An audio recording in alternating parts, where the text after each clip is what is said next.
Have you played this? I've beaten the shit out of this game. Oh. Okay. You just gotta read and fucking skip and use the mouse, baby. Well, I don't know. You just use the mouse and you click. It's a point and click game, but it's a lot of reading. Oh. I mean, I'm good with that though. It makes a good storyline. Nice. Alright, off you go. Jesus. Oh my god. Got it.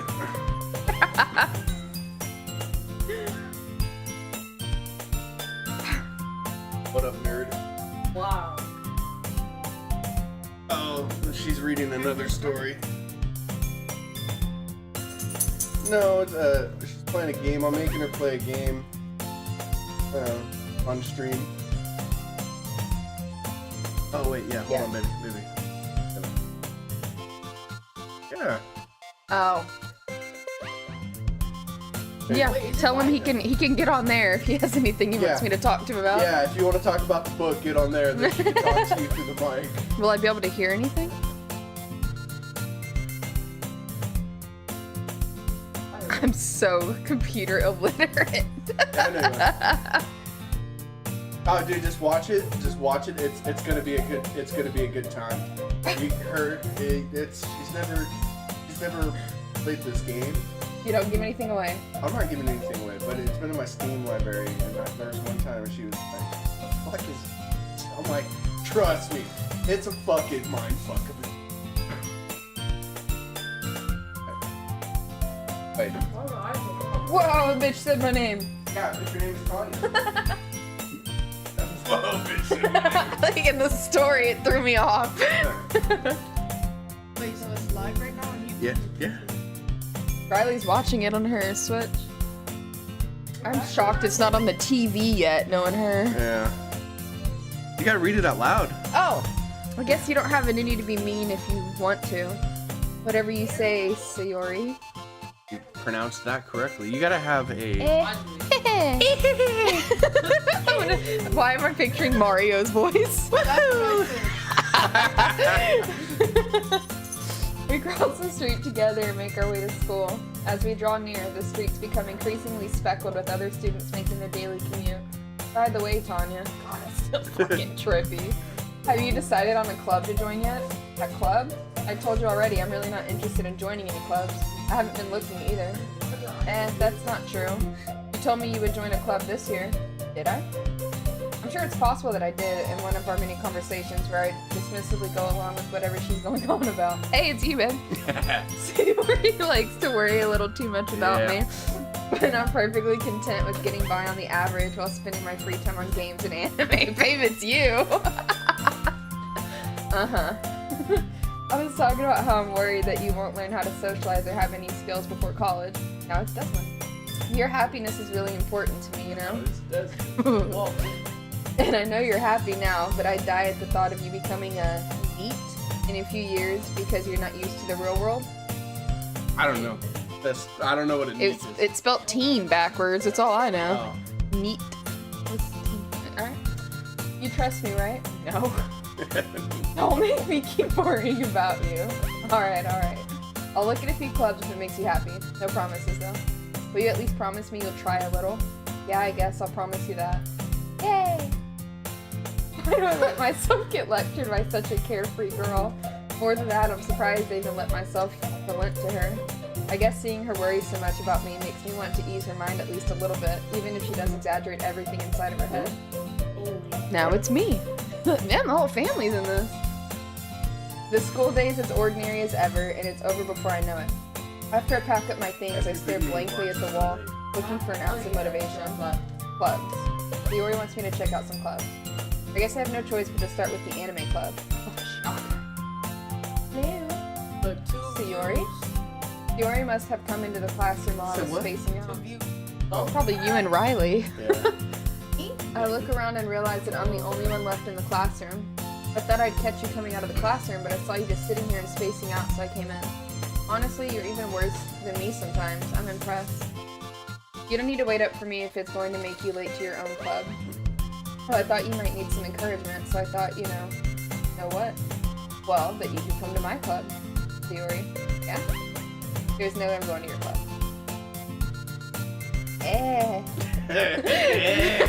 Meanie. God. What? What she's doing? Oh. Oh, what? God, no one knows, homie. She ain't even got a nose. She doesn't Is that why have your eyes are so far apart? It's Athena. Sayori is vice president of the literature club. Not that I was ever aware that she had any interest in literature. In fact, I'm 99% sure she only did it because she thought it would be fun to help start a new club. Since she was the first one to show interest after the one who proposed the club, she inherited the title of vice president. That said, my interest in literature is guaranteed to be even less. Yeah, I'm going to the anime club. Dick. Come on, please. Why do you care so much anyway? Well, I told the club yesterday I would bring in a new member, and Natsuki made cupcakes and everything. Oh, I'm in now.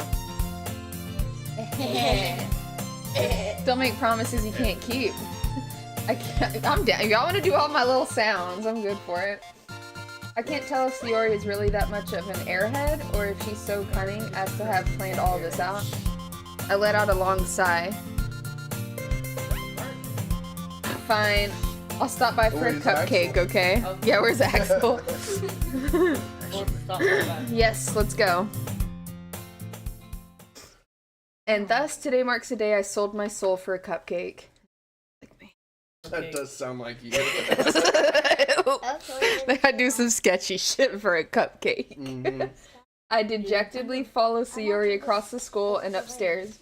A section of the school I rarely visit, being generally used for third-year classes and activities. Sayori, full of energy, swings open the classroom door. Everyone, the new member is here. I told you, don't call me a new member.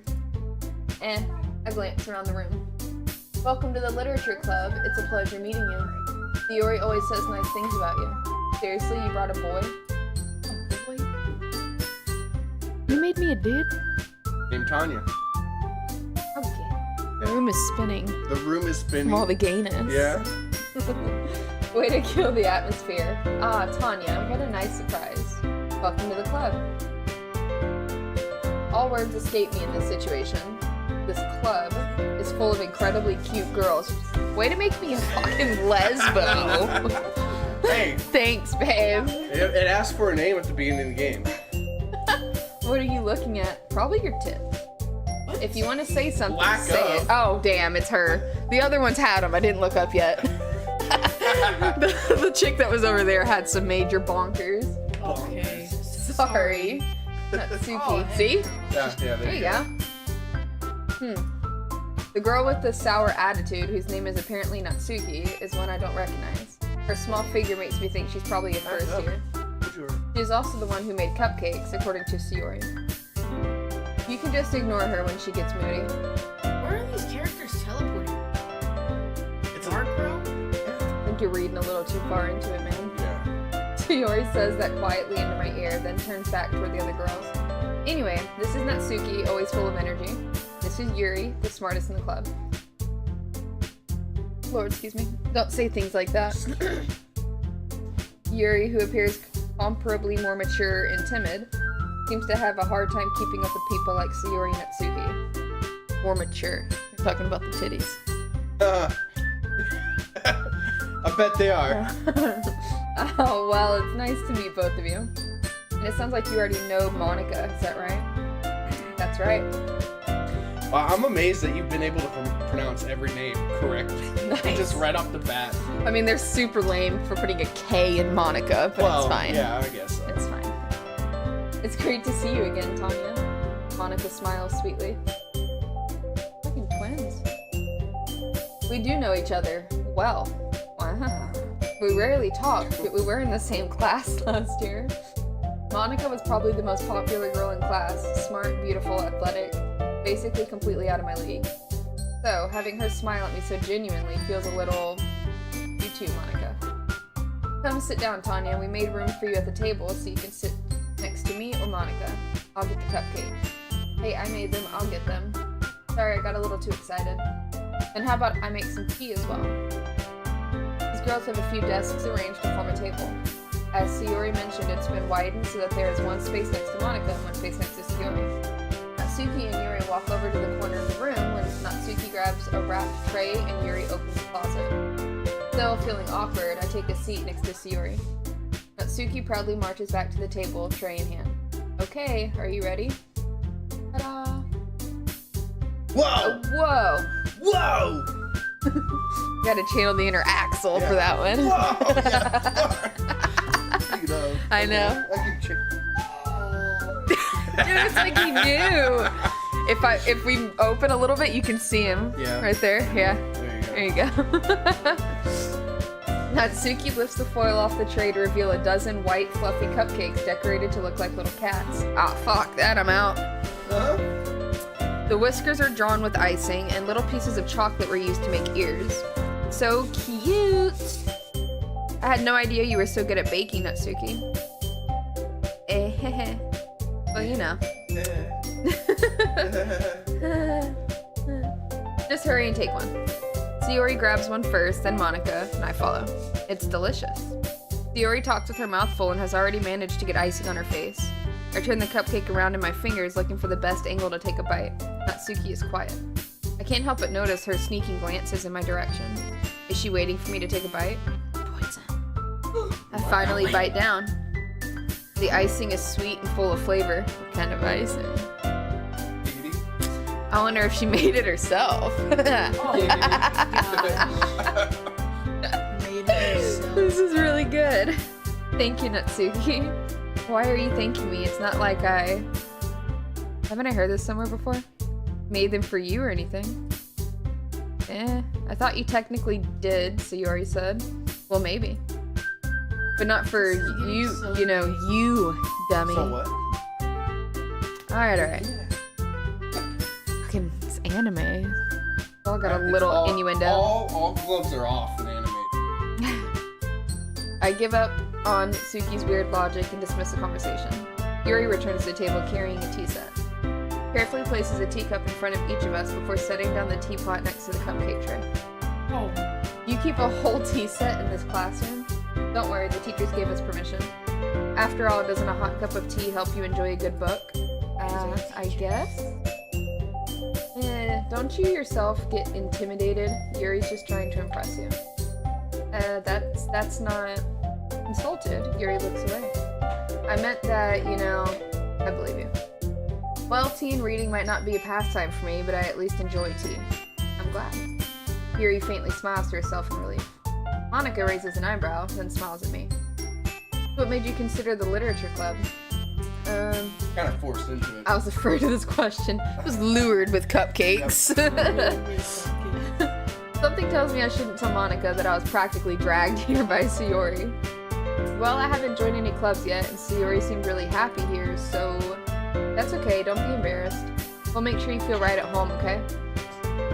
As president of the literature club, it's my duty to make the club fun and exciting for everyone. Monica, I'm surprised. How come you decided to start your own club? You could probably be a board member for any of the major clubs. Weren't you a leader of the debate club last year? Well, you know. To be honest, I can't stand all the politics around the major clubs. It feels like nothing but arguing about the budget and publicity and how to prepare for events. I'd much rather take something I personally enjoy and make something special out of it. And if it encourages others to get into literature, then I'm fulfilling that dream. Monica really is a great leader. Yuri also nods in agreement. Then I'm surprised there aren't more people in the club yet. It must be hard to start a new club. You could put it that way. Not many people are very interested in putting out all the effort to start something brand new, especially when it's something that doesn't grab your attention, like literature. You have to work hard to convince people that you're both fun and worthwhile. But it makes school events, like the festival, that much more important. I'm confident that we can all really grow this club before we graduate. Right, everyone? Yeah. We'll do our best. You know it. Everyone enthusiastically agrees. Such different girls, all interested in the same goal. Monica must have worked really hard to just to find these three. Maybe that's why they were all so delighted by the idea of a new member joining. Though I still don't really know if I can keep up with their level of enthusiasm about literature. So, Tanya, what kind of things do you like to read? Well, considering how little I've read these past few years, I don't really have a good way of answering that. Manga? Manga? Manga. Manga? Damn it! I I mutter quietly to myself, half joking. Dude, something's going on with my throat. Yeah, you're talking a lot. God, how does Riley live like this? Yeah. Huh? Oh, I thought she was gone. Oh, she's right there. My throat's bothering me because I'm talking a bunch. Do you want me to voice that? So I was like, God, no. I was just asking how you live like this. Because you don't stop talking. Keep yakking. I mutter quietly to myself, half joking. Yakking. Oh, you scared What her. just happened? Yeah, he surprised her. Natsuki's head suddenly perks up. It looks like she wants to say something, but she keeps quiet. And not much of a reader, I guess. Well, that can change. What am I saying? There's no cupcakes, David. How did you know David said? Oh, where? Cupcake. I want cupcakes now.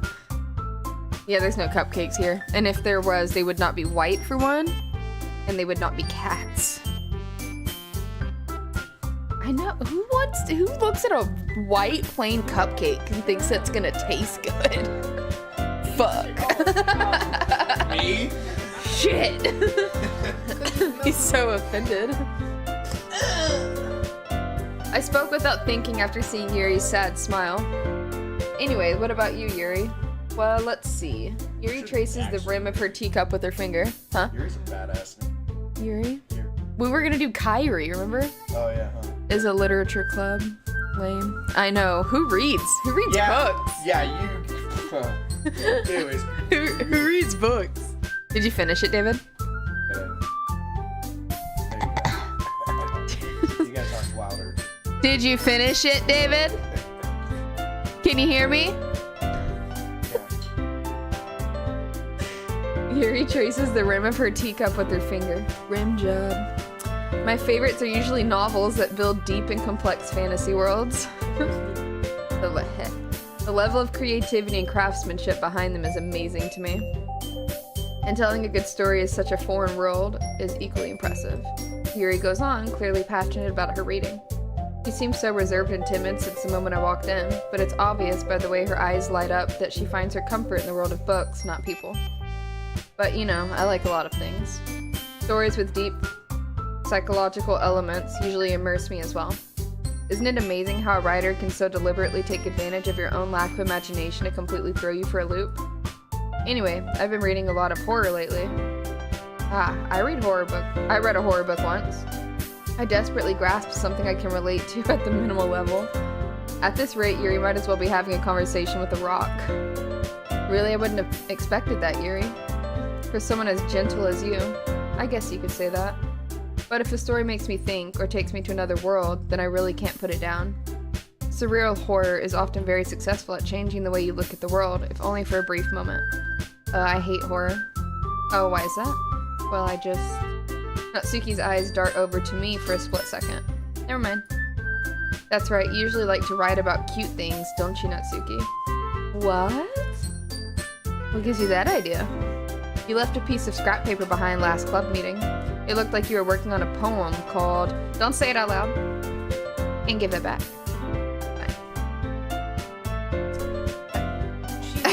Your cupcakes, your poems, everything you do is just as cute as you are. Sayori sidles up behind Natsuki and puts her hands on her shoulders. I'm not cute. Natsuki, you write your own poems. Really? Well, I guess sometimes. Why do you care? I think that's impressive. I want cupcakes. Well, go buy some cupcakes and then make sure you bring me some. I think that's impressive. Why don't you share them sometime? No. Oh no, David can't come over. We're gonna play Clue. And we bought Monopoly. We're not playing Monopoly with David. Fuck. I heard you the first time. What? Yeah, the lead pipe. Whoa! Where the hell did you get this? It's coming to life. Natsuki averts her eyes. You wouldn't like them. Not a very confident writer yet? I understand how Natsuki feels. Sharing that level of writing takes more than just confidence. The truest form of writing is writing to oneself. You must be willing to open up to your readers, exposing your vulnerabilities and showing even the deepest reaches of your heart. Okay. Hey. Do you know writing experience? Is this whole game about Two, just Yuri? talking? I think it's all It's a mostly. lot of talking. It's all just talking, but you have choices. Thank Christ. It's a lot of talking. First half of the game is pretty rough. Okay. Can't like move around the player. Probably later. Yeah, just We're gonna go find through- Just go through the dialogue. We're gonna find out. Maybe if you share some of your work, you can set an example and help Natsuki feel comfortable enough to share hers. Bless you. I guess it's the same for Yuri. Aw, I wanted to read everyone's poems. We all sit in silence for a moment. Okay. I have an idea, everyone. Natsuki and Yuri look quizzically at Monika. Let's all go home and write a poem of our own. Then, next time we meet, we'll all share them with each other. That way, everyone is even. Yeah! Let's do it. Plus, now that we have a new member, I think it will help us all to get a little more comfortable with each other and strengthen the bond of the club. Isn't that right, Tanya? Monica smiles warmly at me, once again. Hold on, there's still one problem. What's that? Now that we're back to the original topic of me joining the club, I bluntly come forth with what's been on my mind the entire time. I never said I would join this club. Yuri may have convinced me to stop by, but I never made any decision. I still have other clubs to look at, and, I lose my train of thought. All four girls stare back at me with dejected eyes. But, I'm sorry, I thought, and they're all getting lower, you see that? Where y'all going? you all... I'm defenseless against these girls. Aw, shit. This is how so many pornos start. Yeah. Give me the phone. How am I supposed to make a clear-headed decision when it's like this? That is, if writing poems is the price I need to pay in order to spend every day with these beautiful girls. No, you make a 2-hour game in 5 minutes somehow. And he literally acts like he's working on Wall Street. He always complains about households because I don't want to auction properties off. Oh. Or because you get, like, extra money if you land on go. You're playing with normal? I don't like the auction rule. That's not a normal. Yes, it's on the paper. Which I don't care, I'll play it, whatever. I just don't want David sitting there with his hands crossed, twiddling his thumbs, like he's in a business suit on Wall Street. It just... it just changes the tone. Anyways, that is, Well, if writing poems is the price I need to pay in order to spend every day with these beautiful girls, Yeah. I'll trade cupcakes for Monopoly. Make sure that chocolate cupcake. Yeah, chocolate or red velvet. I know, it's a really bad Right. Okay, I've decided then. I'll join the literature club. He thinks he's about to get 4 blowies.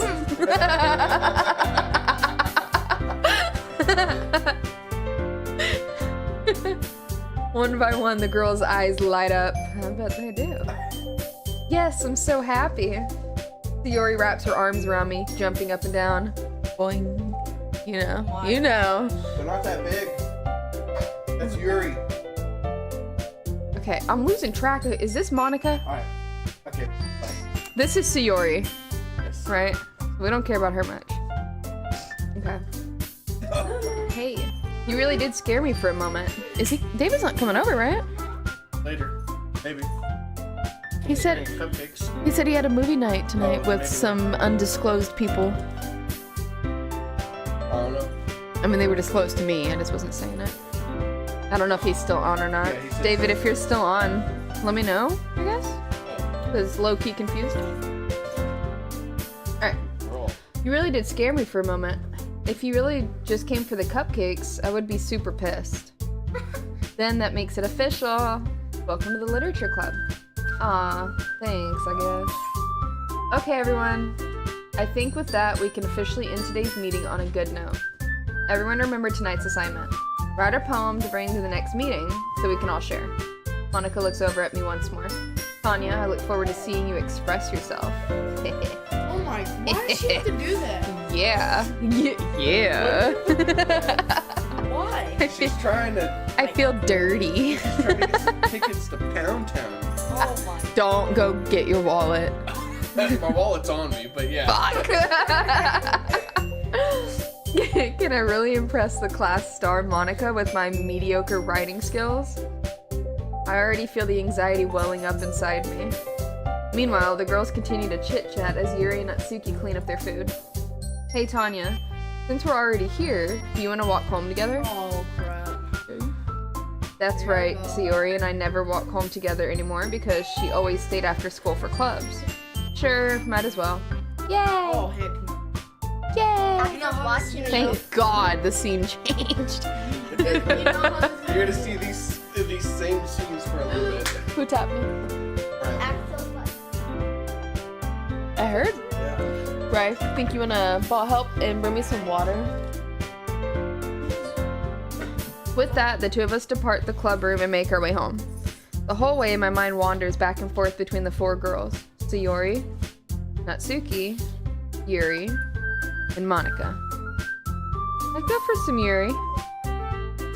Will I really be happy spending every day after school in a literature club? I mean, it's full of chicks, so maybe. Maybe. Perhaps I'll have the chance to grow closer to one of these girls. ¿Qué pasó? There's so many on the drying rack. Four big.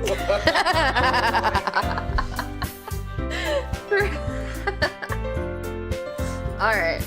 I'll just need to make the most of my circumstances, and I'm sure good fortune will find me. And I guess that starts with writing a poem tonight. Actually, you talking about this? What? There's definitely not. I put like 6 colored cups over there myself. They're up there. I swear they are. Time to write a poem. Oh my god. Get to your first objective. Ew. Pick words. Is it Gammy? Take it. No, it is David. Oh, what the fuck? Hey. Popped up with the phone number, not him. That's weird. Axel. Baby. That ain't gonna work, remember? Screen's dead. Oh, that's a hefty delay. There you go. You just say, he'll know it's you. Alright, it's time to write a poem. Pick words you think your favorite club member will like. Something good might happen with whoever likes your poem the most. Uh-oh. Alright, let's see.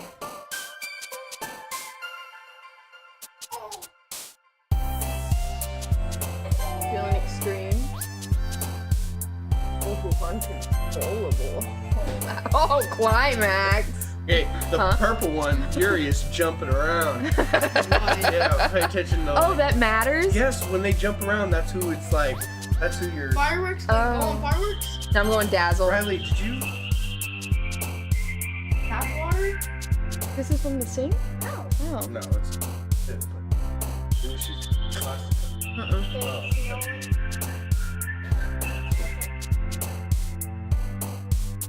Ah, thank you, babe. No, I'm good. Alright. Yeah. I've literally been looking at it, but I was like, oh, pain. Pain. I'm a Why little the masochistic. fuck? Oh, that's right. Uh-oh.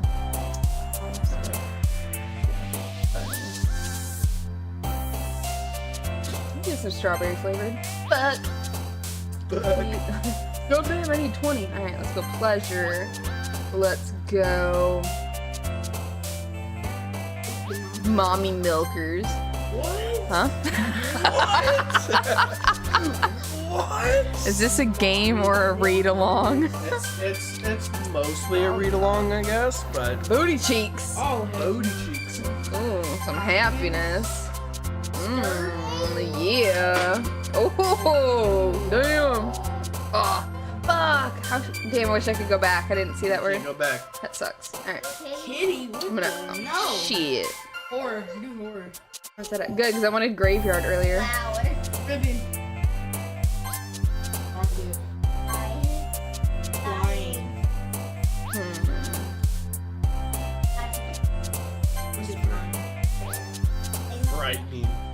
You need aura. is gonna be. Is it gonna put it together into a poem for me? I don't know. I don't remember. That'd be so cool. Hi again, Tanya. Glad to see you didn't run away from us. Ha ha ha. Nah, don't worry. This might be a little strange for me, but I at least keep my word. Well, I'm back at the literature club. I was the last to come in, so everyone else is already hanging out. Thanks for keeping your promise, Tanya. I hope this isn't too overwhelming of a commitment for you, making you dive headfirst into literature when you're not accustomed to it. Oh, come on, like he deserves any slack. No. You already told me you didn't even want to join any clubs this year, and last year too. I don't know if you plan to just come here and hang out or what, but if you don't take us seriously, then you won't see the end of it. Natsuki, you certainly have a big mouth for someone who keeps her manga collection in the clubroom. Natsuki finds herself stuck between saying Monica and manga. Manga is literature. Manga! Fuck! Okay. Swiftly defeated, Natsuki plops back into her seat. Don't worry, guys. Tanya always gives it his... That's weird. Best, as long as he's having fun. Okay. Yep. Should have changed that shit to Tony. Tony? Yeah. It's like the closest guy version. Holy crap, you're drinking water. Jesus, now I need a beer. What? 2. Wow. He helps me with busy work without me even asking. Like cooking, cleaning my room. How dependable. Sayori, that's because your room is so messy, it's distracting. And you almost set your house on fire once. Is that so? Stop trying to get all You two are really good friends, aren't you? I might be a little jealous. How come? You and Tanya can become good friends too. There's enough of me to go around. Yeah. not just friends. Sayori? As usual, Sayori seems oblivious to the weird situation she just put me into. Uh-oh. Yuri even brought you something today, you know. Wait, Sayori?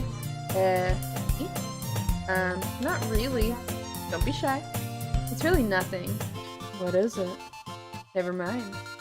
Yuri made it sound like a big deal when it's really not. What do I do? I'm sorry, Yuri. I wasn't thinking. I guess that means it's up to me to rescue this situation.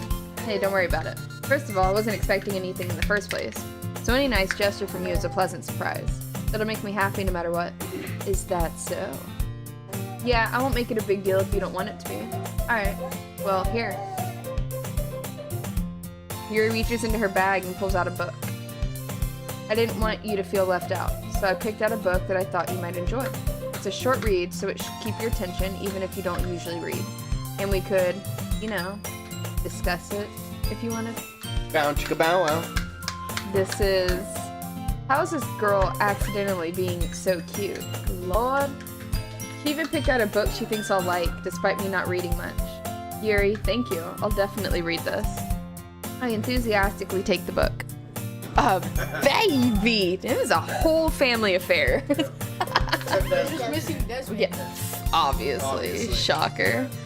I enthusiastically take the book. Desmond's lame. Lame! Desmond's Well, lame. you can read it at your own risk. Lame. I look forward to hearing what you think. Now that everyone's settled in, I expected Monica to kick off some scheduled activities for the club, but that doesn't seem to be the case. Sayori and Monica are having a cheery conversation in the corner. Yuri's face is already buried in a book. I can't help but notice her intense expression, like she was waiting for this chance. Meanwhile, Natsuki is rummaging around in the closet. You can change him right there if you just grab the stuff. Okay. I hear Natsuki utter an exasperated sigh from within the closet. She seems to be annoyed by something. I approach her, in case she needs a hand. It's taken a good minute to get started, but I got high hopes. How about we just call you Tony Nice. for now? Oh, well, 13 views total. Concurrent viewers is 1, so like the real active ones that are hanging in there. I plays Doki Doki for the first time. Or read along. And did you see the title, Mama? Yeah, that's David who was here. Did you see the title? Mm-hmm. Oh yeah, that boy gets all the wifey perks already. What you talking about? Wife plays Doki Doki for the first time. For the first what? It does! For the first time. Dude, nice sketch. I didn't even see that typo. Alright. You looking for something in there? Freaking Monica. She never puts my stuff back in the right spot. What's the point in keeping your collection organized if someone else is gonna mess it up? Natsuki slides a bunch of stacked books and boxes across the shelf. Manga. You read manga, right? Sometimes? Manga is one of those things where you can't admit you're really into it until you figure out where the other person stands. How did you know, anyway? I heard you bring it up at some point. Besides, it's kind of written on your face. What's that supposed to mean? I see. There's a lone volume of manga amidst a stack of various books on the side of one of the shelves. Curious, I pull it out of the stack. There it is! Natsuki snatches it out of my hand. He then turns to a box of manga and slips a volume right into the middle of the rest. Ah, much better. Seeing a box set with one book missing is probably the most irritating sight in the world. I know that feel. My OCD, yeah, I'm the same way. I get a closer look at the box set she's admiring. Parfait Girls? I need a bow chicka bow wow button. Where's AJ when I need him? It's a series I've never heard of in my life. That probably means it's either way out of my demographic or it's simply terrible. If you're gonna judge, you can go do it through the glass on that door. Damn! He points to the classroom door. Hey, I wasn't judging anything. I didn't even say anything. It was the tone in your voice. But I'll tell you one thing, Tanya. Consider this a lesson straight from the literature club. Don't judge a book by its cover. Okay? Natsuki pulls out the first volume of Parfait Girls from the box. I'm gonna show you exactly why. He shoves the book right into my hands. Ah. I stare at the cover. It features 4 girls in colorful attire striking animated feminine poses. It's exceedingly no. Don't just stand there. Natsuki grabs my arm and pulls me out of the closet. He then takes a seat against the wall beneath the windowsills. He pats on the ground next to her, signaling me to sit there. Is this like the anime Playboy? Wouldn't chairs be more comfortable? I take my seat. Chairs wouldn't work. We can't read at the same time like that. What? Why is that? I guess it's easier to be close together like this. Don't just say that. You'll make me feel weird about it. Natsuki crosses her arms and scooches an inch away from me.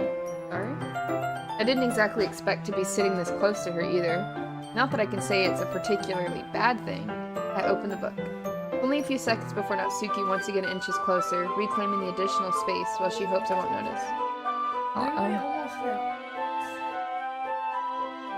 David? Yeah. I can feel her peering over my shoulder, much more eager to begin reading than I am. Wow, how long has it been since I read the beginning? Huh? You don't go back and flip through the older volumes every now and then? Not really. Maybe sometimes after I've already finished the series. Hey, are you paying attention? I am, but nothing's really happened yet, so I can talk at the same time. It looks like it's about a bunch of friends in high school. Typical slice of life affair. I kinda grew out of these, since it's rare for the writing to be entertaining enough to make up for the lack of plot. So, what should I expect from this? Is there gonna be a plot? Well, obviously. Do you think I would enjoy something that didn't have a plot? I mean, well, I guess I know what you're saying. A lot of the beginning is about simple things. Like there's a really funny chapter, where they're obsessed with the guy at the ice cream shop, but that just helps you get to know the characters. Kind of like this game right now. Yeah, exactly. And besides, it's still entertaining. But later on, there's all kinds of drama. People are doing this. Daffy, there's no realism. He says there's gonna be. Like when they get into all their backstories and when some of the romance starts to happen, that's really what makes it so good. There's so many touching parts. Ah, is that so? Yeah. It sounds like you really know what you're talking about. Maybe I underestimated you. Hey, wait. What's that supposed to mean? What? Natsuki gives me a little shove. I just meant that I haven't yet seen you at your full power. Good save. Ah, this chapter seems like it's about baking. This is just a guess, but is there a lot of baking in this manga? Well... Natsuki pauses for a moment, as if she doesn't want to admit something. Yeah. Why does that matter? It doesn't, I was just curious. Since you enjoy baking too, right? That's just a coincidence. I just happened to get into baking around the same time I got this manga. Sure. Like I would ever get into anything because it's in a manga. Seriously. I feel bad for anyone that impressionable. Definitely not a coincidence. I guess that explains Natsuki's interest in baking. Still, of all the hobbies to pick up from a manga, that's definitely one of the better ones. Did he So again? I'm sitting here, I was like, why is my chest wet? Oh my god. I looked at Although you didn't change your shirt. That's fine. Anyways, continue. Baby Yeah. drippings. Apparently she got into baking because of the manga, but she doesn't want to admit it. Yeah. Baking was And they're sitting in a closet really close to each other reading. Yeah. Not to mention, she's really good at it, so who am I to judge? next thing you know, Whoa! We read on for a few more minutes. I've finished a couple chapters at this point. Are you sure this isn't boring for you? It's not, even though you're just watching me read. Well, I'm fine with that, if you say so. Baby feet. I guess it's Axel. I guess it's fun sharing something you like with someone else. Axel. Shit. Here. I always get excited when I convince any of my friends to pick up a series I enjoy. You know what I mean? You don't? That's not... Well, I wouldn't really know. What do you mean? Don't you share your manga with your friends? Did you not rub it in? Jeez. Sorry?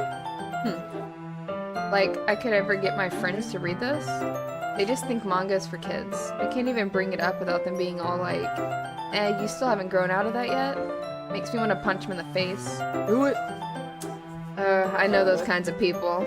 Honestly, it takes a lot of effort to find friends who don't judge, much less friends who are also into it. I'm already kind of a loser, so I guess I gravitated toward the other losers over time. But it's probably harder for someone like you.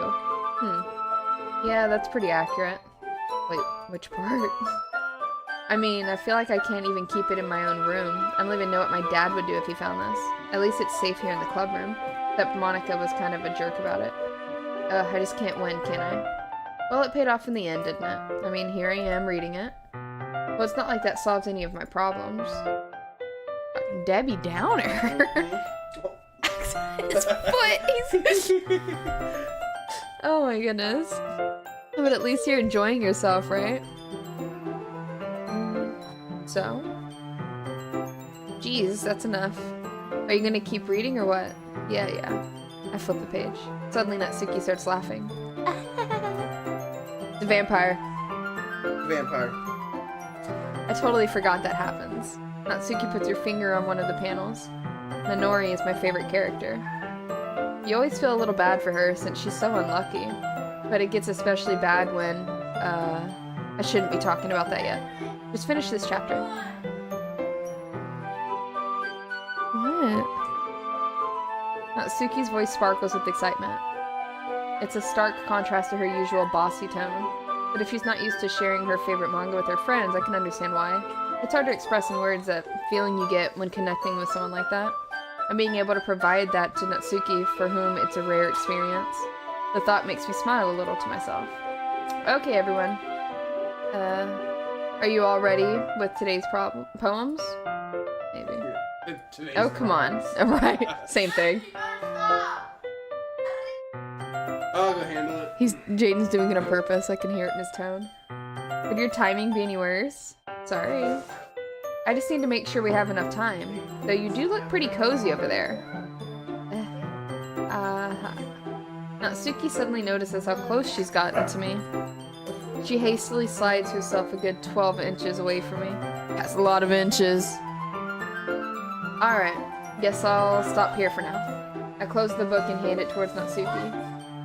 You're just giving it back? Don't you want to know what happens? Yeah, but... Monica just said, don't be dumb. No. Just take it home with you. Is that really alright? I say that mostly because I really didn't plan on using my spare time to read this. Well, of course. I would take forever to finish it if you didn't take it home. Just finish that one before tomorrow so we can start the next one. And it gets bent, I'll kill you. By tomorrow? I only got partway through the volume so far. I might fall behind on some shows if I try to get through this. But I suppose it's a necessary sacrifice in exchange for seeing Natsuki's enthusiastic face. Or, am I... More scared of what will happen if I don't finish it. Alright then. I stand up. I return to where I put my stuff and carefully slip the book into my bag. By the way, did you remember to write a poem last night? Yeah. My relaxation ends. I can't believe I agreed to do something so embarrassing. I couldn't really find much inspiration since I've never really done this before. Well, now that everyone's ready, why don't you find someone to share with? I can't wait! Leori and Monica enthusiastically pull out their poems. Leori's is on a wrinkled sheet of loose leaf torn from a spiral notebook. On the other hand, Monica wrote hers in a composition book. I can already see Monica's pristine handwriting from where I sit. Natsuki and Yuri reluctantly comply as well, reaching into their bags. I did the same myself. Who should I show my poem to first? Yuri. That's who I was going for. Yuri seems the most experienced, so I should start with her. I can trust her opinion to be fair. Alright. Yuri stares at the poem. A minute passes, more than enough time for her to finish reading. Oh, we don't get to know what it says. I was hoping it was gonna put it together for us. Oh. Sorry. Oh! I forgot to start speaking. It's fine. Don't force yourself. I'm not. I just need to put my thoughts into words. Hold on. Okay. This is your first time writing a poem, right? Yeah? Why do you ask? I'm just making sure. I guess that it might be after reading through it. I guess that's right. So it's that bad. No. Did I just raise my voice? I'm so sorry. I'm so sorry. Yuri buries her face in her hands. I'm so, or as Desmond said, I'm so sorry. Oh god. I'm so sorry. Stop, don't start the boys. I couldn't help but notice that it's been several minutes and we really haven't gotten anywhere. It might take Yuri a while to get used to new people. It's fine, I really didn't notice. What were you saying? Right, it's just that there are specific writing habits that are usually typical of new writers. And having been through that myself, I kind of learned to pick up on them. I think the most noticeable thing I recognize in new writers is that they try to make their style very deliberate. In other words, they tend to pick a writing style separate from the topic matter, and they form fit the two together. The end result is that both the style and the expressiveness are weakened. Damn it, babe. Once Yuri finds her train of thought, it's as if her demeanor totally changes. Her stammering is completely gone and she sounds like an expert. Of course, that's not something you can be blamed for. There are so many different skills and techniques that go into writing even a simple poem. Not just finding them and building them, but getting them to work together is probably the most challenging part. It might take you some time, but it all comes with practice and learning by example and trying new things. I also hope that everyone else in the club gives you valuable feedback. Natsuki can be a little bit biased though. Biased? How? Well, never mind. I shouldn't be talking about people like that. Sorry. It's fine.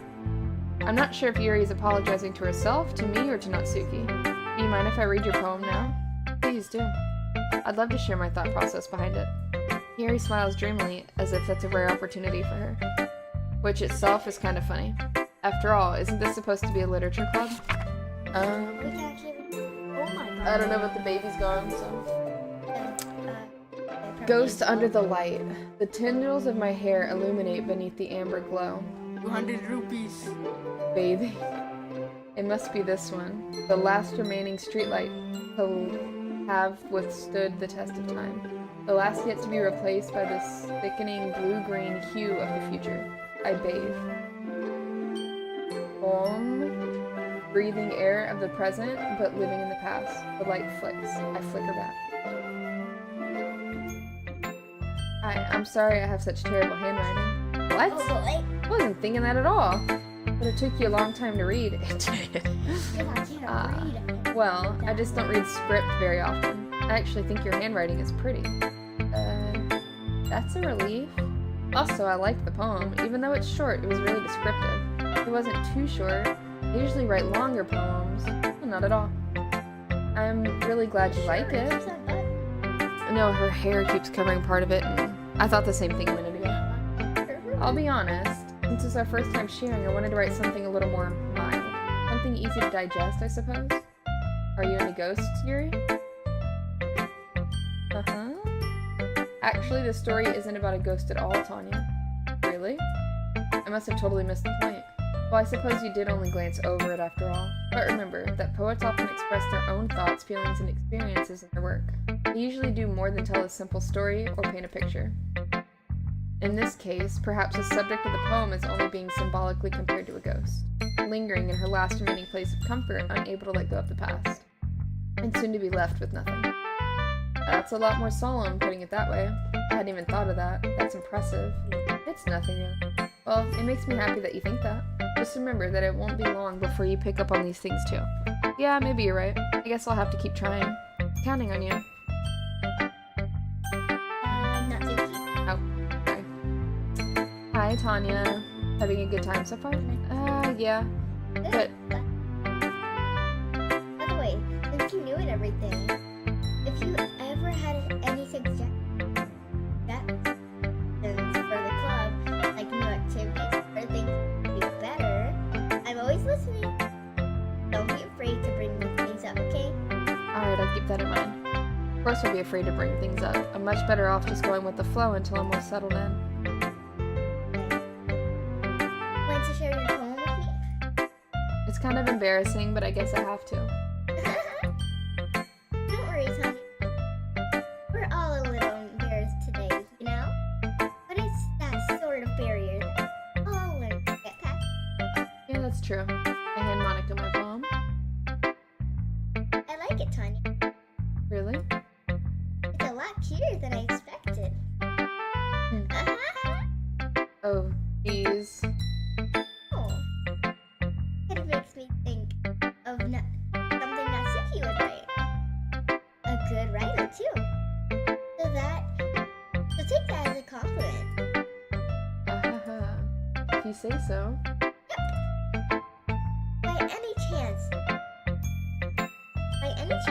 have you read anything by Shel Silverstein? Eh? Maybe a long time ago. He's famous for telling all stories, just a few words. Poems can be endearing. Sometimes they're only a few lines long.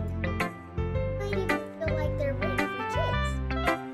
If you think about them, recipe of the world, and that would apply to anyone. I see. So you're saying that Natsuki is kind of like that? Sort of. Maybe she's not an expert, but you probably won't find much filler in her poems. They might be easy to write, but they're super challenging the meaning through. I can see why it would be your kind come to I'm sure I'll end up trying different things a lot. It could take a while before I feel comfortable doing this. It's okay. I'd love to see everything.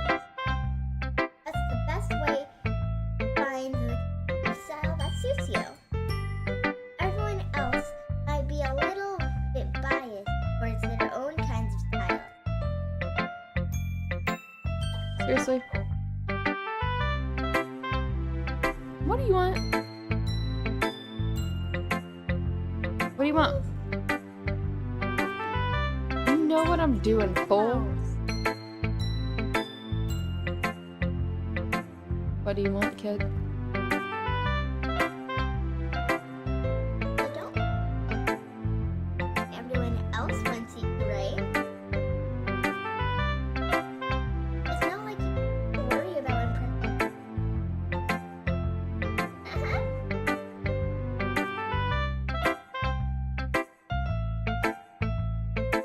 Anyways, wanna read the poem now?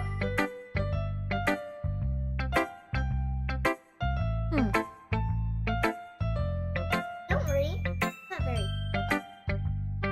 You sound pretty confident for someone who claims to not be very good. Well, that's because I have to sound confident. That doesn't mean I always feel that way, you know? I see. Well, let's read it then. Hole in wall. It couldn't have been me. See the direction the sparkle protrudes? A noisy neighbor? An angry boyfriend? I'll never know. I wasn't home. I peer inside for a clue. No, I can't see. I reel, blind, like a film left out in the sun. But it's too late. My retinas, already scorched with a permanent copy of the meaningless image. It's just a little hole. It wasn't too bright. It was too deep, stretching forever into everything. A hole of infinite choices. I realize now that I wasn't looking in. I was looking out, and he, on the other side, was looking in. So what do you think? It's very free form, if that's what you call it. Sorry, I'm not really the right person to ask for feedback. It's okay.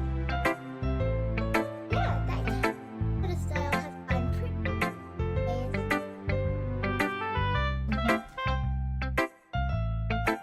That is a lot of poems have been putting emphasis on the type or time and performed out loud. It can be really powerful. What was the inspiration behind this one? I'm not sure if I know what it is.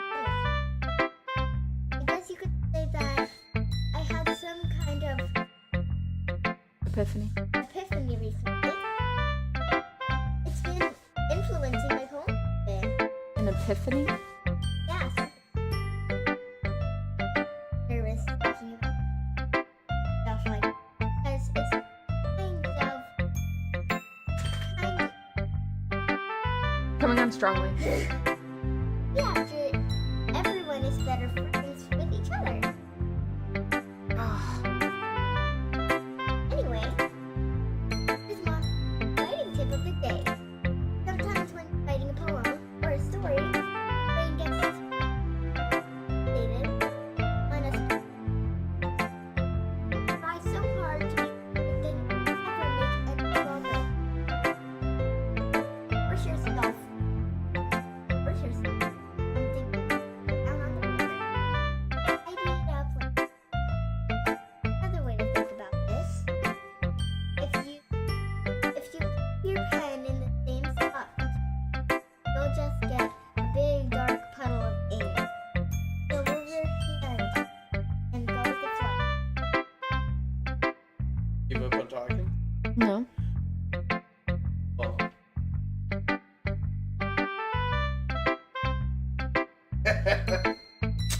Lovely. I got it right. That's my advice for today. Thanks for listening. I thought he would wanted to. I don't think so.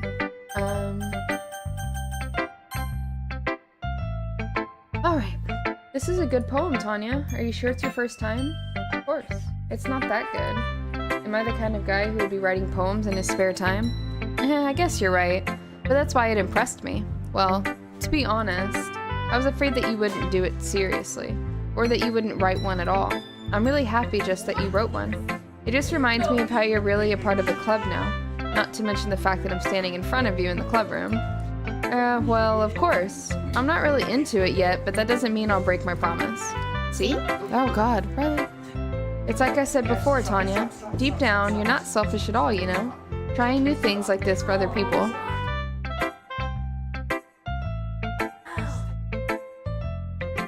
We're not doing a real life clue. Do this outside so the blood doesn't stain my carpet. If you're gonna bleed, I want you to do it out in the grass. Goodness. I said stop. Desmond, I will beat I you. don't care. I said stop. Go outside. This is a confined area with babies and electronics. Beat each other elsewhere. Anyways, that's something that only really good people do. Thanks, Sayori. I'm not sure if Sayori sees the full picture of my motive here. Then again, I can't deny that she's part of the reason I joined. Knowing how much this means to her and all. Yeah, and I'm gonna make sure you have lots of fun here, okay? That will be my way of thanking you. Alright, I'm going to hold you to that then. Yay! Now you'll read my poem too, right? Don't worry, I'm really bad at this. We'll see about that. Dear sunshine, the way you glow through my blinds in the morning, it makes me feel like you missed me. Kissing my forehead to help me out of bed, making me rub the sleepy from my eyes. Are you asking me to come out and play? Are you trusting me to wish away a rainy day? I look above, the sky is blue. It's a secret, but I trust you too. If it wasn't for you, I could sleep forever. But I'm not mad. I want breakfast. It's just such a random ending. It reminded me of you. P.S. I love your butt too. Yeah. Did you read all the poems? Oh, but I have one left now. Sayori, this is just a guess, but did you wait until this morning to write this? No. Just a little bit. You can't answer just a little bit to a yes or no question. I forgot to do it last night. Well, at least it makes me feel a little better about myself. Don't be mean. I still tried my best. Yeah. I didn't mean to say that it was a bad poem. It came out nice, or how should I put it? It sounds just like you. Really? Yeah. Especially that last line. I made eggs and toast, even though you were late for school. It's bad to skip breakfast. I get all cranky. Yeah, I do. Well, I guess there's no point in arguing. Anyways, thanks for showing me. This was so much fun. Monica's the best. Yeah. But next time, I won't forget. I'm gonna write the best poem ever. Well, I guess I look forward to it. I wonder, with all the choices. Yes, I was being super sarcastic. Okay, well, let's start with the things I don't like. First of all, okay, Natsuki rereads my poem. Never mind, I don't feel like giving you my opinion. Then what's the point of sharing in the first place? I wrote this when I could have been doing other things. In fact, remember how I said I wanted to read your poems? That's what I had in mind when writing this. I want to help you feel comfortable enough to share yours, like Monica said. What time is it? Yeah, it's 2:30. I know you're tired. You weren't sleeping. Where'd you have him? What were you doing? He was pissed.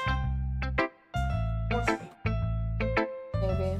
He probably wants... Oh, no. He can wait till dinner for food. I don't know, babe.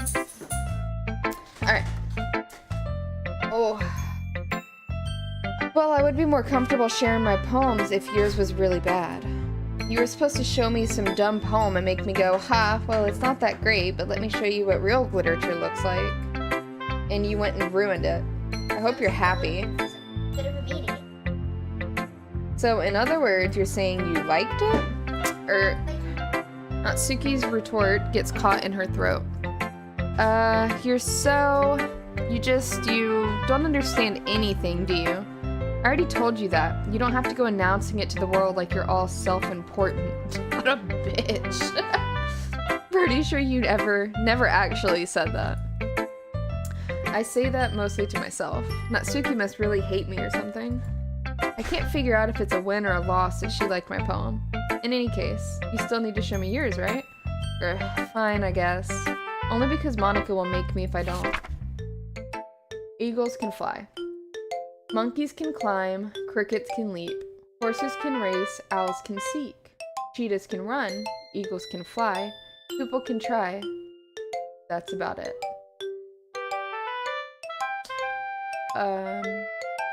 Is she in second grade, or what are we? What's going on here? Yeah, I told you that you weren't gonna like it. I like it? What? Just be honest. I am. Why are you so convinced that I wouldn't like it? Well, because everyone in high school thinks that writing has to be all sophisticated and stuff. But yeah, that was like second grade level. So people don't even take my writing seriously. I wonder why. But isn't the point of poems for people to express themselves? Your writing style wouldn't make your message any less valid. Yes, exactly. I like when it's easy to read, but it hits you hard, like in this poem. Seeing everyone around you do great things can really be disheartening. So I decided to write about it. Yeah, I understand. But the other nice thing about simple writing is that it puts more weight on the wordplay. Like I set up for a rhyme at the end, but then made it fall flat on purpose. It helps bring out the feeling in the last line. So you did. I guess more went into it than I realized. That's what it means to be a pro. I'm glad you learned something. Didn't expect that from the youngest one here, did you? Yeah, I guess not. I decided to humor her with the last comment. I don't really care how old anyone is, but if Natsuki is feeling proud, then I won't take that away from her. Phew, I guess that's everyone. I glance around the room. That was a little more stressful than I anticipated. It's as if everyone is judging me for my mediocre writing abilities. Even if they're just being nice, there's no way my poems can stand up to theirs. This is a literature club after all. I sigh. I guess that's what I ended up getting myself into. Across the room, Sayori and Monica are happily chatting. My eyes land on Yuri and Natsuki. They gingerly exchange sheets of paper, sharing their respective poems. As they read in tandem, I watch each of their expressions change. Natsuki's eyebrows furrow in frustration. Meanwhile, Yuri smiles sadly. What's with this language? Did you say something? Oh, it's nothing. Natsuki dismissively returns the poem to the desk with one hand. I guess you could say it's fancy. Thanks? Yours is cute. Cute? Did you completely miss its symbolism or something? It's clearly about the feeling of giving up. How can that be cute?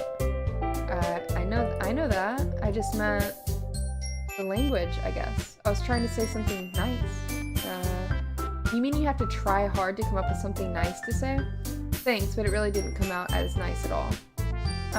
Well, I do have a couple suggestions. If I was looking for suggestions, I would have asked someone who actually liked it, which people did, by the way. Yuri liked it, and Tanya did too. But based on that, I'll gladly give you some suggestions of my own. First of all, excuse me? I appreciate the offer, but I spent a long time establishing my writing style. I don't expect it to change anytime soon, unless of course I come across something particularly inspiring, which I haven't yet. And Tanya liked my poem too, you know? He even told me he was impressed by it. Natsuki suddenly stands up. Oh? I didn't realize you were so invested in trying to impress our new member, Yuri. That's not what I... You're just... Yuri stands up as well. Maybe you're just jealous that Tanya appreciates my advice more than he appreciated yours. Huh. And how do you know he didn't appreciate my advice more? Are you that full of yourself? No. If I was full of myself, I would deliberately go out of my way to make everything I do overly cutesy. Is everyone okay? Well, you know what? I wasn't the one whose boobs magically grew a size bigger as soon as Tanya started showing up. Natsuki! Natsuki, that's a little... This doesn't involve you. I don't like fighting, guys. Suddenly both girls turned towards me as if they just noticed I was standing there. Tanya? She's just trying to make me look bad. That's not true. She started it. If she could get over herself and learn to appreciate that simple writing is more effective, then this wouldn't have happened in the first place. What's the point of making your poems all convoluted? For no reason. The meaning should jump out at the reader, not force him to have to figure it out. Help me explain that to her, Tanya. What? There's a reason we have so many deep and expressive words in our language. It's the only way to convey complex feelings and meaning the most effectively. Avoiding them is not only unnecessarily limiting yourself, it's also a waste. You understand that, right, Tanya? Well? Yeah, I'm out of this, y'all. How did I get dragged into this in the first place? It's not like I know anything about writing, but whomever I agree with, they'll probably think more highly of me. So of course it's gonna be... Do I pick one? Do I fail? Natsuki's got this, like, cutesy, got things in common, intellectual thing going on. Yuri is more of, like, kind of easy. Big boobs. Bug it. Natsuki, you're right that I liked your poem. See? Wait, that's not an excuse for you to be so mean. You shouldn't pick a fight just because someone's opinion is different. That's not what happened at all. Yuri wouldn't even take my poem seriously. I understand. Yuri. Yeah? You're a seriously talented writer. It's no secret that I was impressed. Well, but here's the thing. No matter how simple or refined someone's writing style is, they're still putting feelings into it, and it becomes something really personal. That's why Natsuki felt threatened when you said her poem was cute. I see. I didn't notice that. I'm sorry. But Natsuki, you took it way too far. Yuri means well, and if you just told her how you felt, then this wouldn't have happened in the first place. Are you kidding? That's exactly what I did. It was her that... Natsuki, I think that's enough. You both said some things you didn't mean. Yuri apologized. Don't you think you should too? Natsuki clenched her fists. In the end, nobody has taken her side. She's trapped, at this point being defiant only because she can't handle the pressure. I end up even feeling bad for her. Sometimes when I'm hurt, it helps to take a walk and clear my head. Sayori, she doesn't need to... You know what? I'm gonna do that. It'll spare me from having to look at all your faces right now. Without warning, Natsuki snatches her own poem up from the desk and storms out. On her way out, she crumples up the poem with her hands and throws it in the trash. Natsuki! She really didn't need to do that. I look across the room. Yuri has her chin buried in her hands while she stares down at her desk. I gingerly, I like that word, approach her and sit in an adjacent chair. Sigh. Everything alright? I'm so embarrassed. I can't believe I acted like that. You probably hate me now. No, Yuri. Totally still want to bang you. How could anyone not have gotten frustrated after being treated like that? You handled it as well as anyone could. I don't think any less of you. Well. Alright, I believe you. Thanks, Tanya. You're too kind. I know. I'm thankful to have you a part of this club now. It's nothing. One more thing. That one thing that Natsuki said about, you know, I would never do anything so shameful. So, what thing did Natsuki say? Well, never mind then. I'm going to go make some tea. Yeah, good idea. Awkward. Make enough for more than one person, okay? Yeah. Okay, everyone. It's just about time for us to leave. How did you all feel about sharing poems? It was a lot of fun. Well, I'd say it was worth it. It was alright. Well, mostly. Tanya, how about you? Yeah, I'd say the same. It was a neat thing to talk about with everyone. Awesome. In that case, we'll do the same thing tomorrow. And maybe you learn something from your friends, too. If y'all want, y'all can air up that pool out there if y'all just want to chill in it and cool off. As long as they don't drown each other.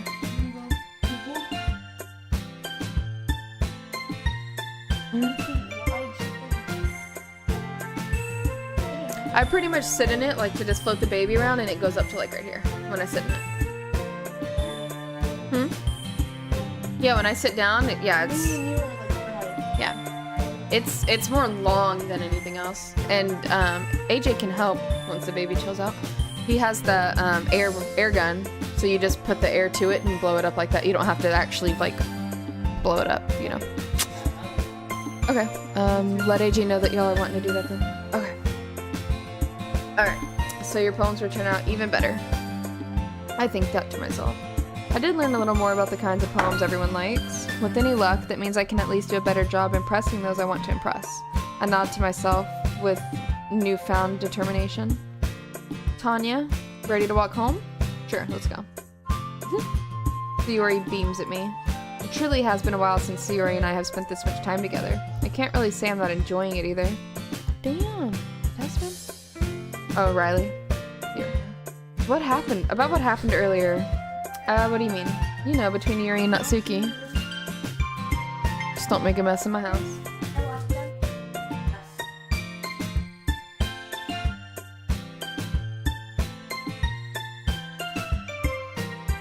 Oh, it's supposed to be storming until 5 o'clock.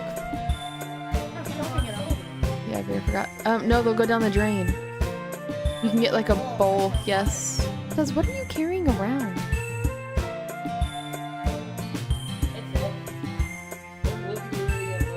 Okay, no. That's really the first time I've seen them fight like that. I promise they're both wonderful people. You don't hate them, do you? No, I don't hate them. I just wanted your opinion, that's all. I can see why they'd make good friends with you. You know, Tanya, it's nice that I get to spend time with you in the club, but I think seeing you get along with everyone is what makes me the happiest. And I think everyone really likes you too. That's... yeah. Every day is going to be so much fun. It looks like Sayori still hasn't caught on to the kind of situation I'm in. Sure, being friends with everyone is nice, but does it really need to stop there? Uh-oh. We'll just have to see what the future holds, Sayori. I pat Sayori on the shoulder. I said that more to myself than to her, but it's easy to use Sayori as an internal monologue sometimes. Okay. Yeah, let's do this. Oh. I'm doing another one. Okay.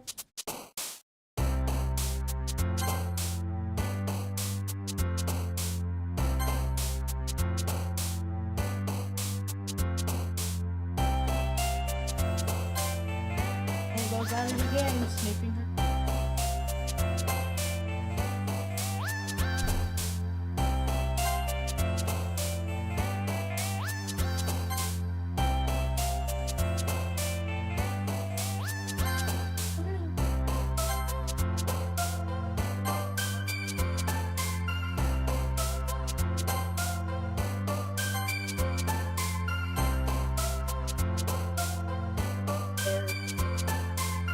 Oh no.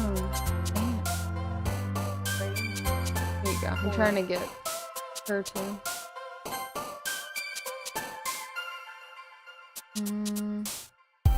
Dang it.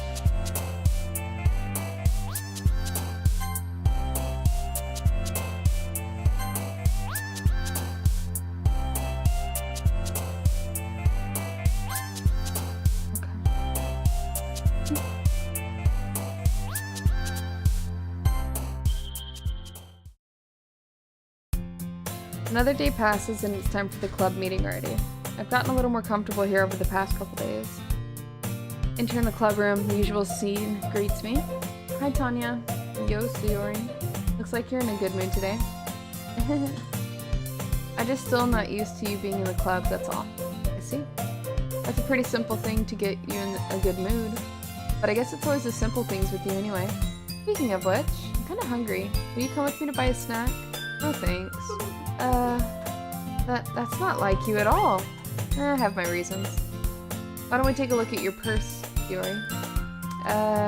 Why that? All of a sudden? No reason, really. I just wanted to look at it. Yuri nervously retrieves her coin purse. She fumbles with the latch and gets it open. Then she turns it upside down and lets its contents spill onto the desk. Only 2 small coins fall off. I knew it. I can see right through you, Sayori. That's not fair. How did you even know? It's simple. If you had enough money in the first place, you would have bought a snack before coming to the club room. Either you're not hungry and wanted an excuse to take a walk, or you plan to conveniently forget that you spent all your money so that I would lend you some. But there's one more thing. You're always hungry. And so, that only leaves the one option. What? I give up. Don't make me feel guilty. If you feel guilty, that means you deserve to feel guilty. Yuri suddenly giggles. I bet it feels like it. I didn't notice that she was listening in. Her face is in her book, as always. I wasn't listening or anything. It was just something in my book. Yuri, tell Tanya to let me borrow some money. That's... Don't get me involved like that, Sayori. Yeah. Don't get me involved like that, Sayori. Besides, you should only buy what you can responsibly afford. And frankly, after pulling a mischievous little stunt like that, your suffering is fair enough retribution. I didn't mean that. I got too absorbed in my book. Aha. I really like when you speak your mind, Yuri. It doesn't happen much, but it's a fun side of you. There's no way you could think that. You were right, though. I did something bad, and now I have to accept the retribution. That. Still, coming from you, Sayori, I guess there's a little devil inside of all of us, isn't there? Don't let her fool you. Sayori knows exactly what she's doing. After all, she told you guys she was bringing me to the club before she even told me. But you wouldn't have come if it weren't for the cupcakes, so I had to trick Natsuki into making them. Come on, give me more credit than that, Sayori. What? Oh. Hiya! Out of nowhere, something smacks Sayori in the face and tumbles onto the desk. Ow! What was... a cookie. Sure enough, it's a giant cookie wrapped in plastic. Sayori glances around. Is this a miracle? Jesus! God, you got short. What? His chair. Not you, fool. Oh. It's because I paid my restitution. Retribution. Actually, that one almost worked. I was just gonna give it to you, but Riley. But then I heard you blab about the cupcakes. It was totally worth seeing your reaction, though. Natsuki, that's so nice of you. I'm so happy. Yuri hugs the cookie. Geez, just eat it. Yuri rapidly tears open the wrapper and takes a big bite. Oh, good. Yuri suddenly clasps her hands to her mouth. I bit my tongue. You're going through a lot over just one cookie. Natsuki takes a bite of her own cookie. Ah, yours looks really good too, Natsuki. Can I try it? Jeez, beggars can't be choosers. But yours is chocolate. Yeah, why do you think I gave you that one? Fine. Still, I'm really happy that you shared this one with me. Yuri gets out of her seat and goes behind Natsuki, then wraps her arms around her. Ah, jeez. I get it. Cookie's still in hand. Natsuki reaches up to nudge Yuri off of her. Yuri suddenly leans down and takes a bite of Natsuki's cookie. Hey! Did you seriously just do that? Mouth full, Yuri trots away to safety. Yuri and I laugh as well. Geez, you're such a kid sometimes. Monika, can you tell Sayori? Natsuki glances around. Monika's in the club room. Where's Monika anyway? Good question. Have any of you heard anything about her being late today? Not me. Yeah, I haven't either. That's a bit unusual. I hope she's okay. Of course she's okay. He probably just had something to do today. Oh, y'all better be quiet as hell. And he was a devil, I heard him. God. I heard him lose his shit. Okay. She's pretty popular after all. You don't think she has a... I wouldn't be surprised. She's probably more desirable than all of us combined. That's true. Excuse me? Suddenly the door swings open. Sorry, I'm super sorry. There you are. I didn't mean to be late. I hope you guys weren't worried or anything. Monika chose the club over her boyfriend after all. You're so strong-willed. Boyfriend? What on earth are you talking about? Monika quizzically glances at me. Never mind that. What held you up anyway? Well, my last period today was study hall. Okay. Oh, Jaden. To be honest, I kind of just lost track of time. That makes no sense, though. You would have heard the bell ring at least. I must not have heard it since I was practicing piano. Piano? Wasn't where you played piano music as well, Monika? I don't really. I kind of just started recently. I've always wanted to learn piano. That's so cool. I fucking hope so. Ain't nothing happening. Oh, it's a... You should play something for us, Monika. It's a long game. That's... Oh, for real? Not like you're playing it for the long game. You know what I mean? Monika looks at me. Maybe once I get a little bit better, I will. Yay! That sounds cool. I'd also look forward to it. Is that so? In that case, I won't let you down, Tanya. Monika smiles sweetly. I didn't mean any pressure or anything like that. Don't worry. I've been practicing a whole lot recently, and I'd really love the chance to share once I'm ready. I see. In that case, best of luck. Thanks. I didn't miss anything, did I? Not really. I choose to leave out Sayori's mischievous escapade. I'm sure Natsuki will end up complaining to her anyway. It looks like everyone has already settled down. Sayori somehow already finished her entire cookie. Yuri is back to her book, and Natsuki disappeared in the closet. Weird. I'm really curious to talk to Yuri a little bit more, but at the same time I would feel bad for distracting her from reading. I catch a glimpse of the cover of her book. It looks like the same book that she lent to me. More than that, she seems to be on the first few pages. Crap. I think she noticed me looking at her. She sneaks another glance at me, and our eyes meet for a split second. But that only makes her hide her face deeper in her book. Sorry, I was just spacing out. I mutter this, sensing I made her uncomfortable. Oh, it's fine. If I was focused, then I probably wouldn't have noticed in the first place. But I'm just rereading a bit of this, so... That's the book you gave me, right? I wanted to reread some of it. Not for any particular reason. Just curious, how come you have 2 copies of the same book? Well, when I stopped at the bookstore yesterday... that's not what I meant. I mean, I just happened to buy 2 of them. I see. Something fairly obvious here that Yuri isn't telling me, but I decided to let it go. God, I have a kink in my neck. Using the back No, support. from last night. I know. Oh. I know I'm not. I've been wanting to readjust. Oh, my butt. Oh, my butt. Oh my My butt's broken. Did you forget? god. Yeah. Broke my ass. I'll definitely start reading it soon. Oh, Jaden, found your typo in the title of the stream. Good job. For the first time. Oh, shit. Too late. You already committed. I'll definitely start reading it soon. I'm glad to hear. Once it starts to pick up, you might have a hard time putting it down. It's a very engaging and relatable story.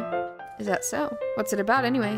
Well, Yuri closes the book and scans her eyes over the back. The book is titled Portrait of Markov. There's an ominous-looking eye symbol on the front cover. Alright, I just wanted to make sure I don't accidentally give anything away. Basically, it's about this girl in high school who moves in with her long-lost younger sister.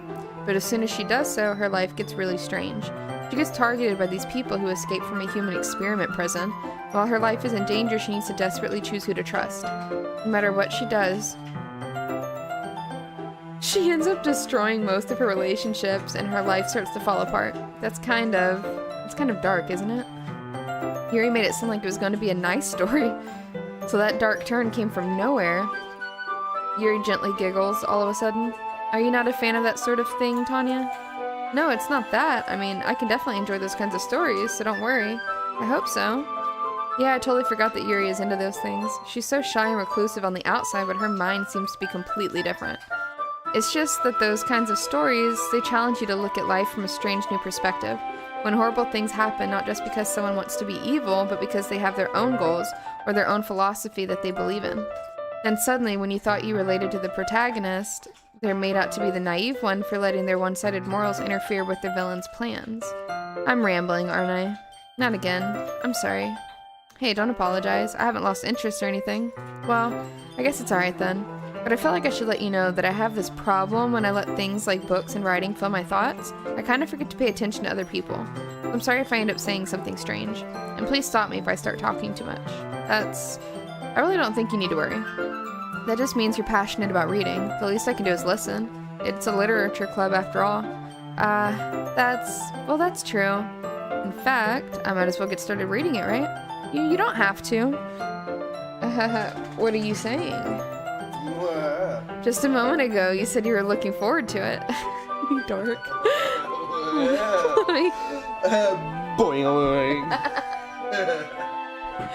Let me just guess the book. No, you gotta do the fucking, One. Yeah. How did you? Yes! Because I fucking know. How did you do I'm that? a fucking shy guy. Oh. That's I was literally thinking it. Wow. I quickly retrieved the book that I had put into my bag. Alright, it's fine if I sit here, right? I slip into the seat next to Yuri's. Yeah? Are you sure? I'm a little apprehensive. I'm sorry. It's not that I don't want you to, it's just something I'm not very used to. That is, reading in company with someone. I see. Well, just tell me if I end up distracting you or anything. Alright. I open the book and start the prologue. I soon understand what Yuri means about reading in company.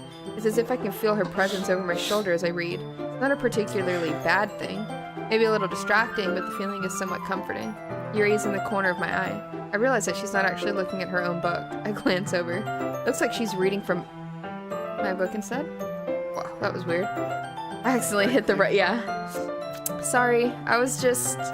Yuri, you really apologize a lot, don't you? I do? I don't really mean to. Sorry. I mean... That's funny. Here, this should work, right?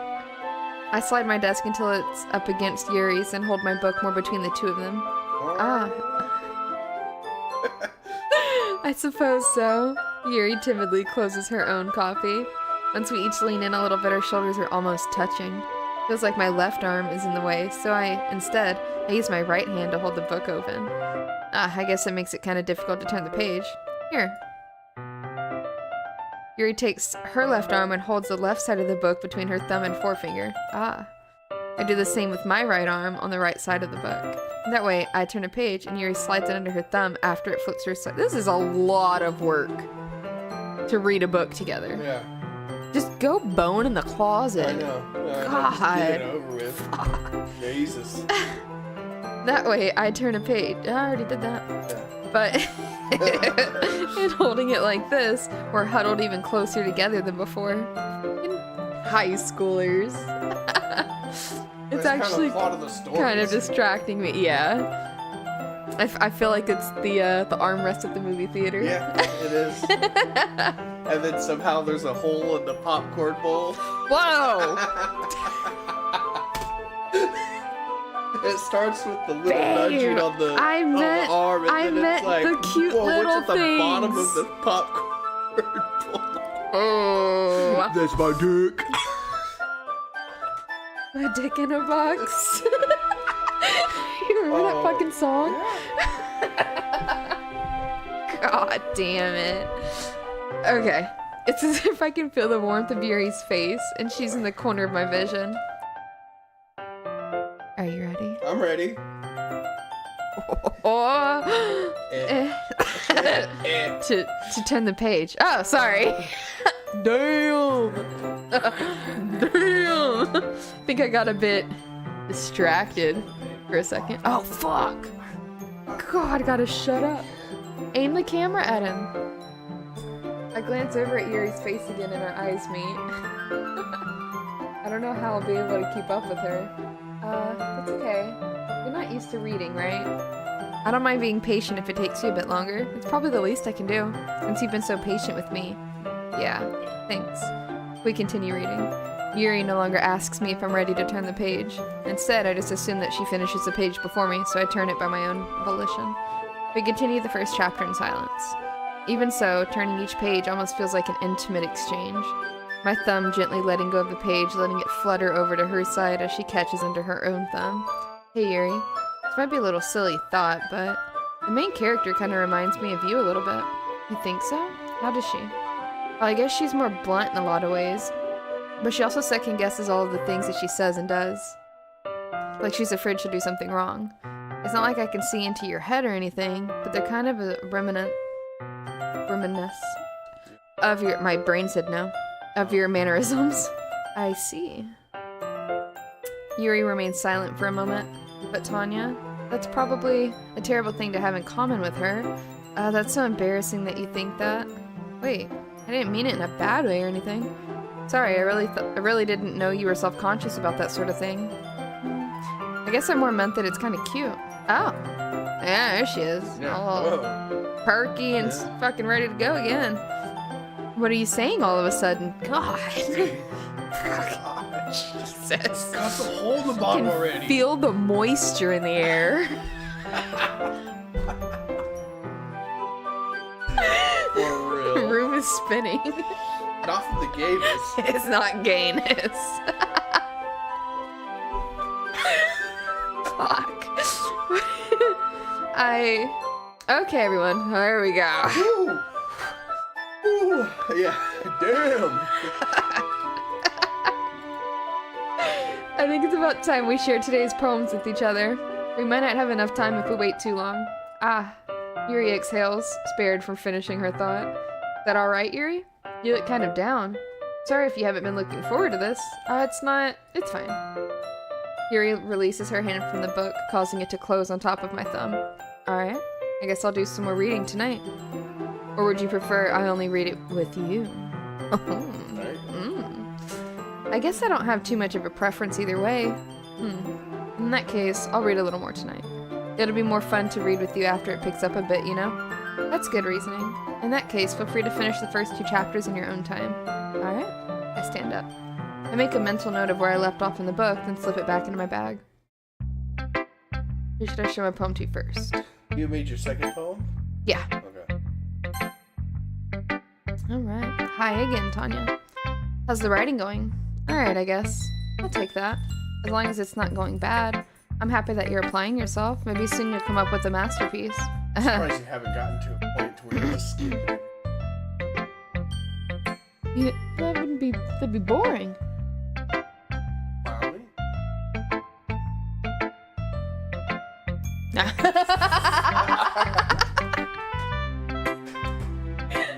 Well, there is a skip option down I here. see it, but I don't want. Hey! Lord. Alright. Great job. Cool.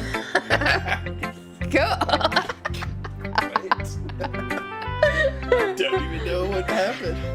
I was going ooh in my head while reading it.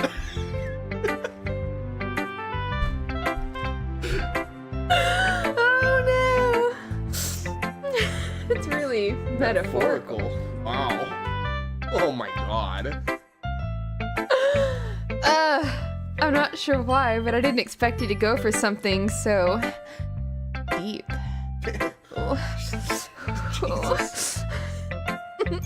I guess I underestimated you. Whoa there, big boy. It's easiest for me to keep everyone's expectations low. Oh, God. That way, it always counts when I put in some effort. Yeah, you never want to show off your best Don't reveal moves. all your cards Yeah. straight out the gate. Work your way to it. Oh, fuck. Jesus. Alright. That's not very fair. Well, I guess it worked anyway. You know that Yuri likes this kind of writing, right? Writing that's full of imagery and symbolism. Unlike Sayuri, who likes using simple and direct words to describe happiness and sadness. Yuri likes when readers are left to derive their own meaning out of it. It's very challenging to write like that effectively, both allowing people to get something out of it just by feel, or letting them deeply analyze all of the nuances. Yeah. It's weird reading words that you say, but reading it, it's like your brain. I don't know. It could take years of practice, which I'm assuming Yuri has at this point. I never really asked though. I'm sure I'm nowhere near her level yet. Don't worry so much about that. You do your own thing. Just keep exploring and learn by trying new things. But anyway, you want to read my poem now? I like the way this one turned out, so I hope you do too. Alright, let's take a look. God, save me. God, this chick has problems. The colors, they won't stop. Bright, beautiful colors. Flashing, expanding, piercing, red, green, blue, an endless cacophony of meaningless noise. The noise, it won't stop. Violent, grating waveforms. Squeaking, screeching, piercing, sine, cosine, tangent. Like playing a chalkboard on a turntable. Like playing a vinyl on a pizza crust. Endless poem of meaningless. Load now. Whoa!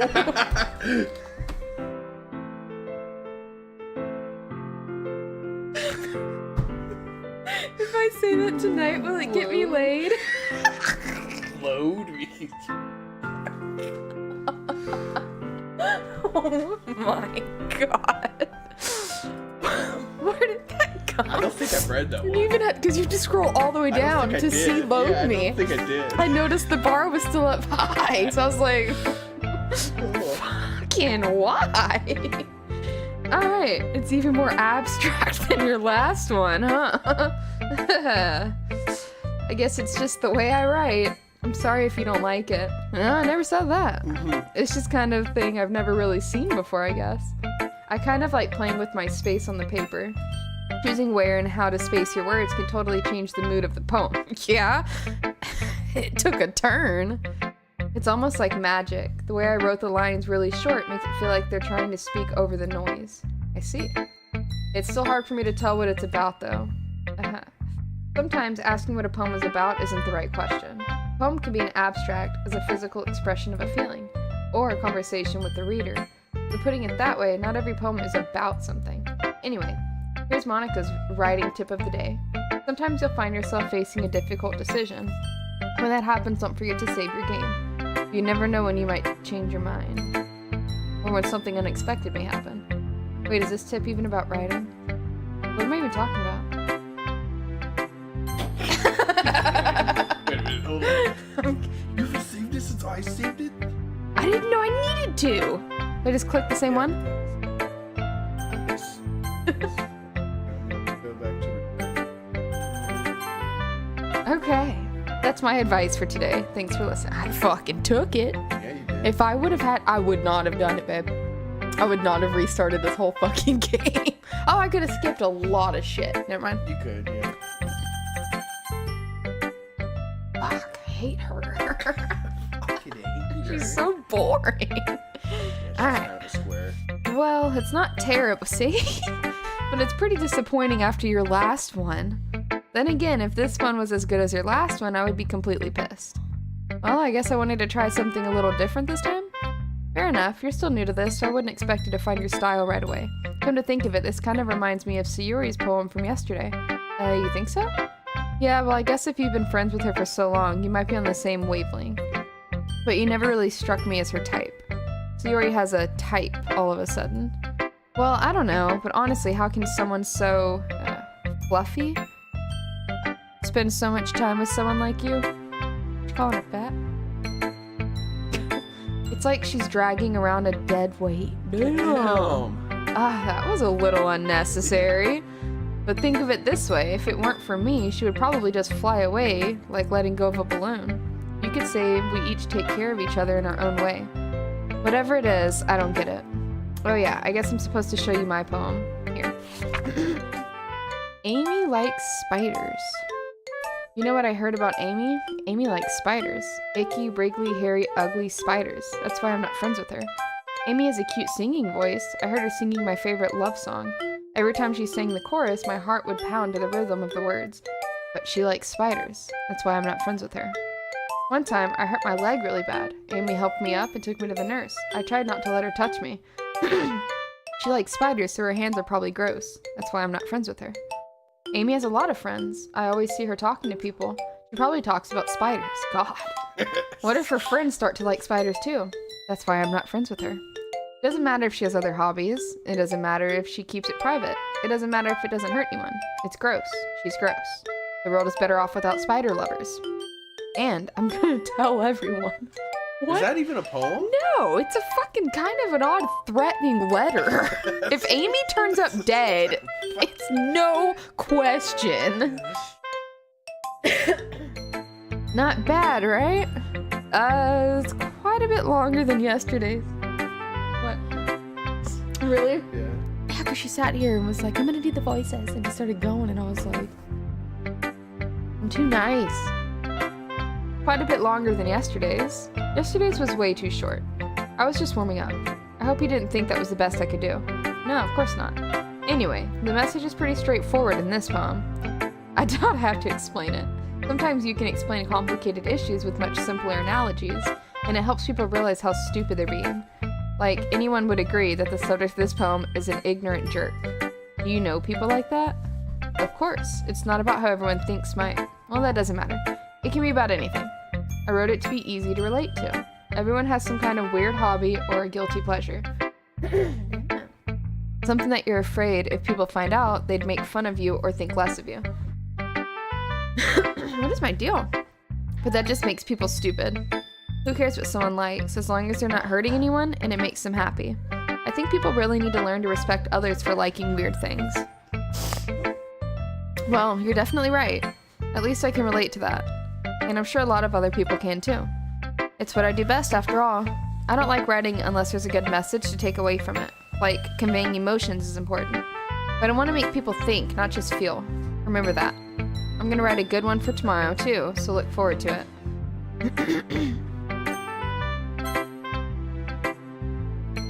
Let's see what you've written for today. Yuri stares at the poem with a surprised expression on her face. Do you like it? AJ's gonna sit there in like 2 seconds. Tanya? How did you pick up on this so quickly? Just yesterday I was telling you the kind of techniques we're practicing. Maybe that's why. You did a good job explaining. I really wanted to try giving it more imagery. Yuri visibly swallows. Even her hands appear sweaty. I'm not used to this. Used to what? I don't know. It's fine. Take your time. Oh, God, thank you.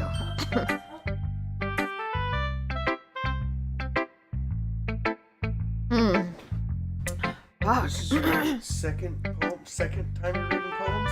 Yes. Okay. Yuri breathes and collects her thoughts. I know that Yuri likes to think before she speaks, so I offer that patience to her. Yeah, just being appreciated like this, I guess. It probably sounds really stupid, but oh God.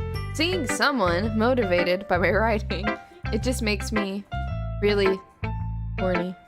Happy. This game's gonna fuck you. Oh no! Oh, that's terrifying. Are you saying you've never shared your writing before?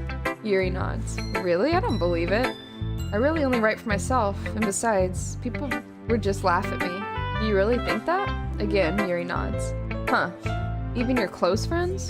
No, the baby's sleeping. No. The baby's asleep. Yuri doesn't respond to that. I wonder why. Oh, I totally forgot about the weather when I sent the kids about the pool. I completely forgot it was supposed to be storming. Desmond said you said no because of the weather, and I was like, oh. Yeah, totally forgot. Although for the boys, I don't care if they're in rainy water in the pool.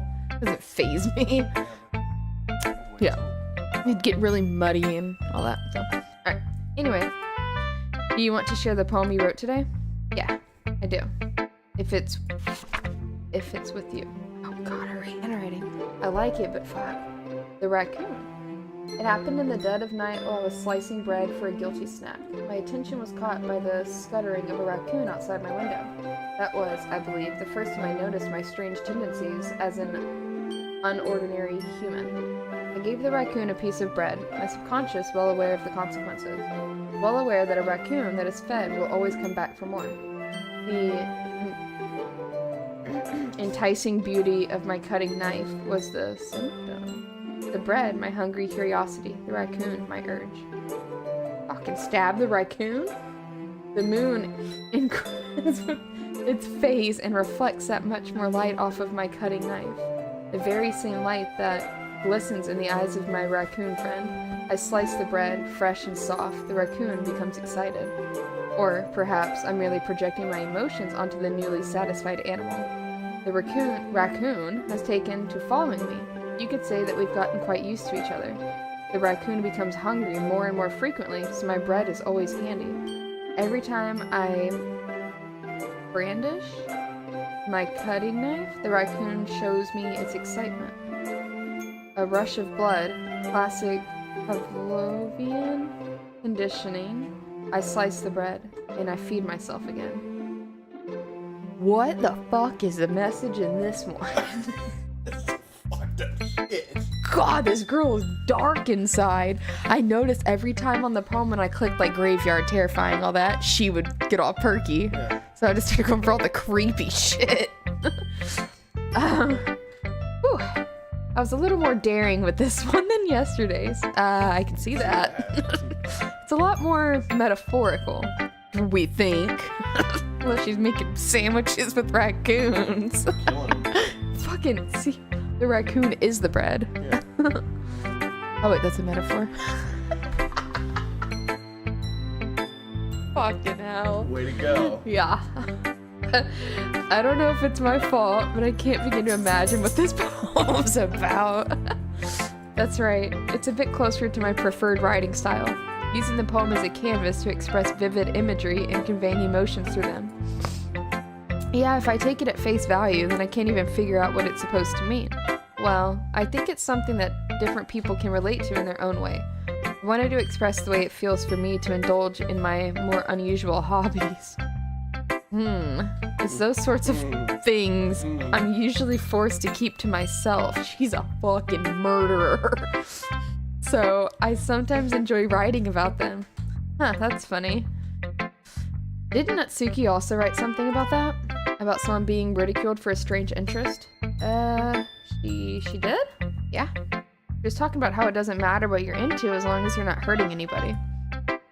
She's right. Oh, the spider thing, I think. I mean, does she really feel that way? Yeah? Sounds like you two have that in common. That's interesting. To me, she seemed like the kind of person who would make fun of my hobbies, but I suppose it's my fault for judging, isn't it? Please don't tell her I said that. Don't worry, I have no reason to. Okay. Well, thank you for sharing it with me. After all, if I hadn't learned to embrace my own weirdness, I would probably hate myself. Man. I might be ranting a little bit now, but I'm glad that you're a good listener. Alright. Ooh. I like this one, Tanya. It has some nice feelings in it. Oh, I'm glad. Does that mean it's better than yesterday's? Let me think. I don't know. I guess I like them both. That's not very helpful, you know? Well, I'm not very good at figuring out if poems are good or bad, but that's why I just go by my heart. If it makes me feel things, then it must be a good poem. I'm not sure that's exactly how it works. Then again, I guess conveying feelings is a pretty important part of this whole thing. Yeah, maybe. Honestly, I don't even know what kind of writing you like in the first place. Yeah, me neither. Why don't you at least try giving it some thoughts? Aw, you want to write something for me? That's so sweet. Yeah, right. But you're always thinking about other people. You need to think about yourself once in a while. If you don't, you might end up getting hurt at some point. Well, I don't really know what you mean, but I'll try to keep it in mind. Well, whatever. Anyways, let's see. God, gave up real quick. That was you. Yeah, I tried. I guess I like happy poem. Of course you fucking do. Swear. Wait, sometimes I like sad poems too. Sometimes a little bit of both. That's a word for that. There's a word for that, right? What's the word I'm looking for? Bittersweet. Yeah. I like things that are happy and things that are sad. Happy and sad. I can't see you liking something sad, Siori. Well, I like happy the most. But sometimes, when you have a little rain cloud in your head, a sad poem can help give the rain cloud a little hug and make a nice happy rainbow. God, this is so gay. Siori, that's unexpectedly poetic. Is it? Maybe I'm getting better at expressing my feelings after all. Thanks, Tanya. I should go write that down then. You can read my poem now, okay? Bottles. I pop off my... Yeah? I pop off my scalp like the lid of a cookie jar. It's the secret place where I keep all my dreams. Little balls of sunshine all rubbing together like a bundle of kittens. Fuck. I reach inside with my thumb and forefinger and pluck one out. It's warm and tingly. But there's no time to waste. I put it in a bottle to keep it safe. And I put the bottle on the shelf with all of the other bottles. Happy thoughts, happy thoughts, happy thoughts in bottles, all in a row. My collection makes me lots of friends. Each bottle a starlight to make amends. Sometimes my friend feels a certain way, down comes a bottle to save the day. Night after night, more dreams. Friend after friend, more bottles. Deeper and deeper my fingers go. Like exploring a dark cave, discovering the secrets hiding in the nooks and crannies. Digging and digging, scraping and scraping. I blow dust off my bottle caps. It doesn't feel like time elapsed. My empty shelf could use some more. My friends look through my locked front door. This is weird, you give me chills. Finally, all done, I open up and in comes my friends. In they come in such a hurry. Do they want my bottles that much? I frantically pull them from the shelf, one after the other, holding them out to each and every friend, each and every bottle. But every time I let one go, it shatters against the tile between my feet. Happy thoughts, happy thoughts, happy thoughts, and shards all over the floor. Oh, they were supposed to be for my friends who aren't smiling. They're all shouting, pleading, something, but all I hear is echo, echo, echo, echo, echo inside my head. She needs to be committed. She needs to be committed. Holy crap. Holy crap. That would have, if I could type my response, that would have been it. Like, that was, Crap. like, who hurt you? Yeah. God damn. Suck me unconscious.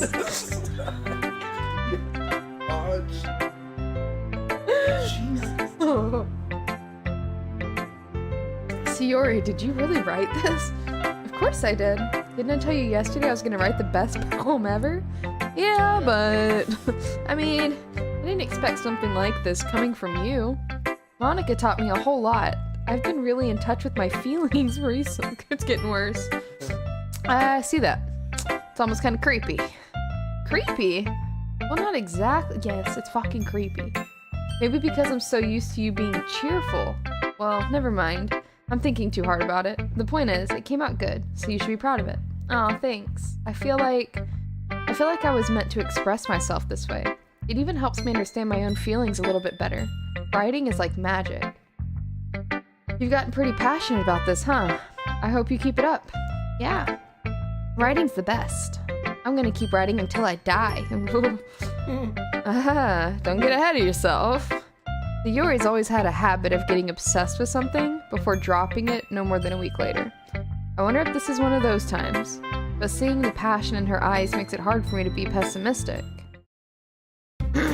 Okay, everyone, we're all done reading each other's poems, right? I have something extra planned today, so if everyone could come sit at the front of the room. Is this about the festival? Well, sort of. Do we really have to do something for the festival?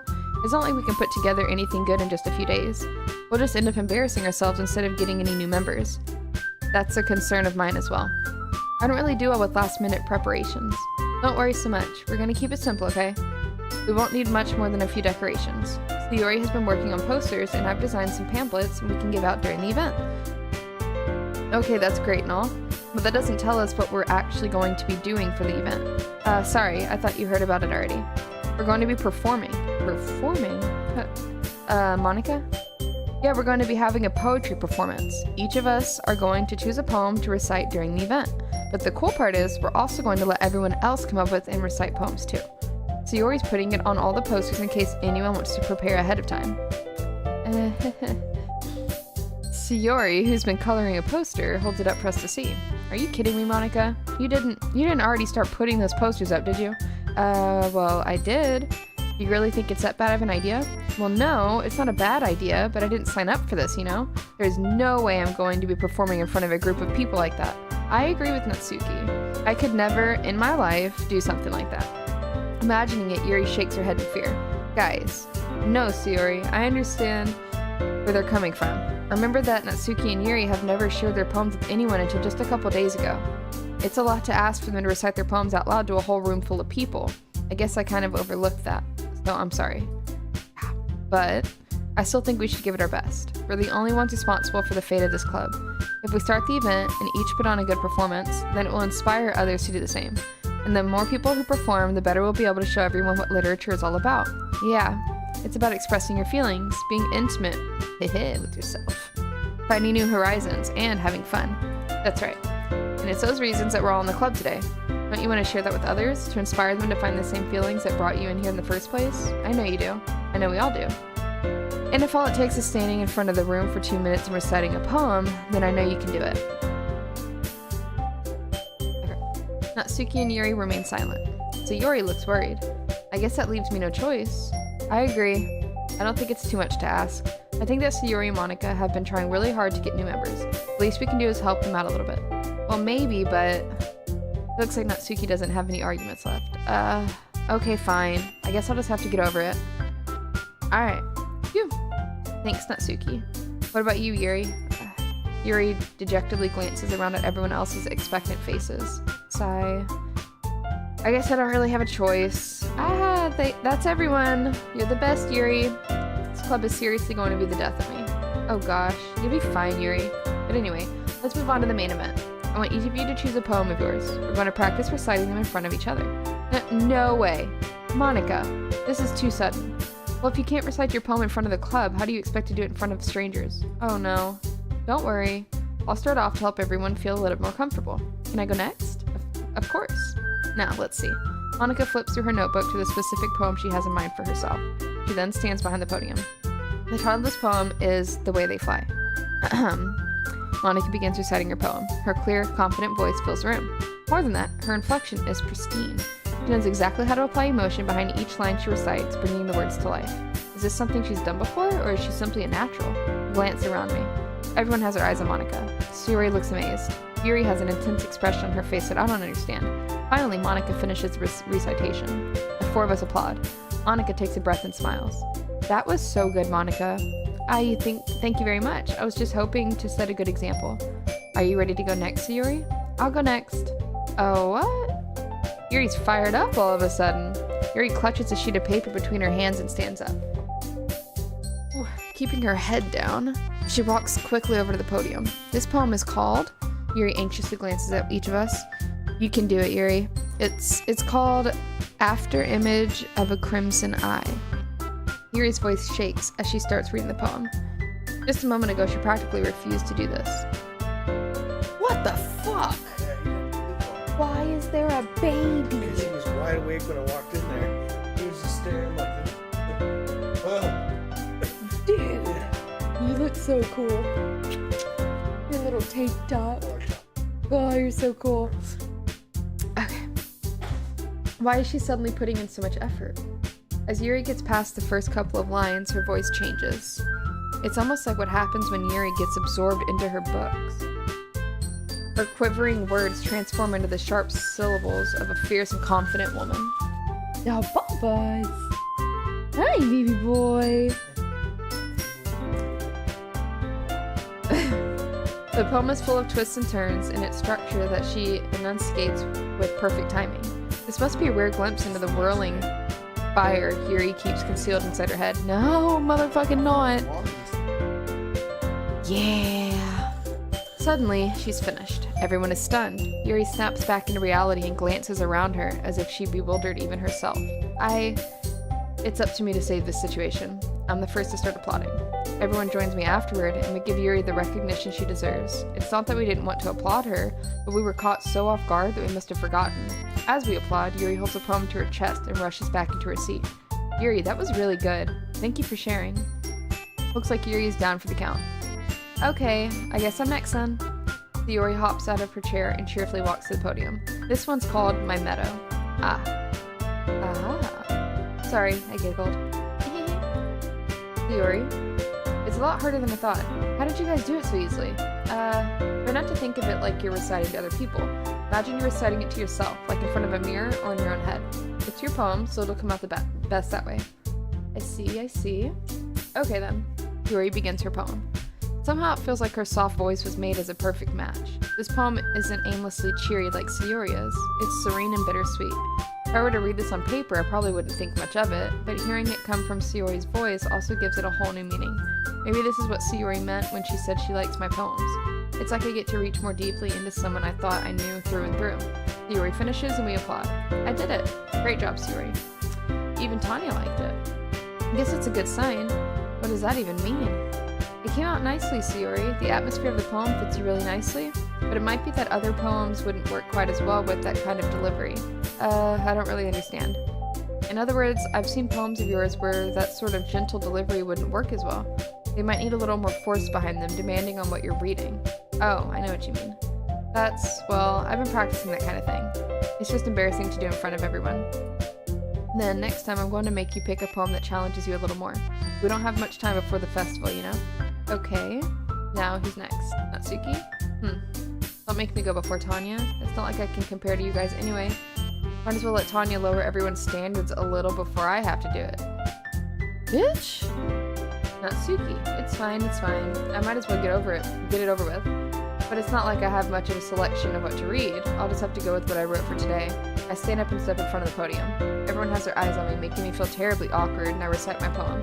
Since I'm not exactly confident in my own writing, it's hard to put energy into it. Despite that, once I finish, I receive applause anyway. Sorry, I'm not really as good as everyone else. Don't worry about it so much. I think it's less about your abilities and more about your lack of confidence in your writing. That's something that'll improve over time, though. Yeah, maybe.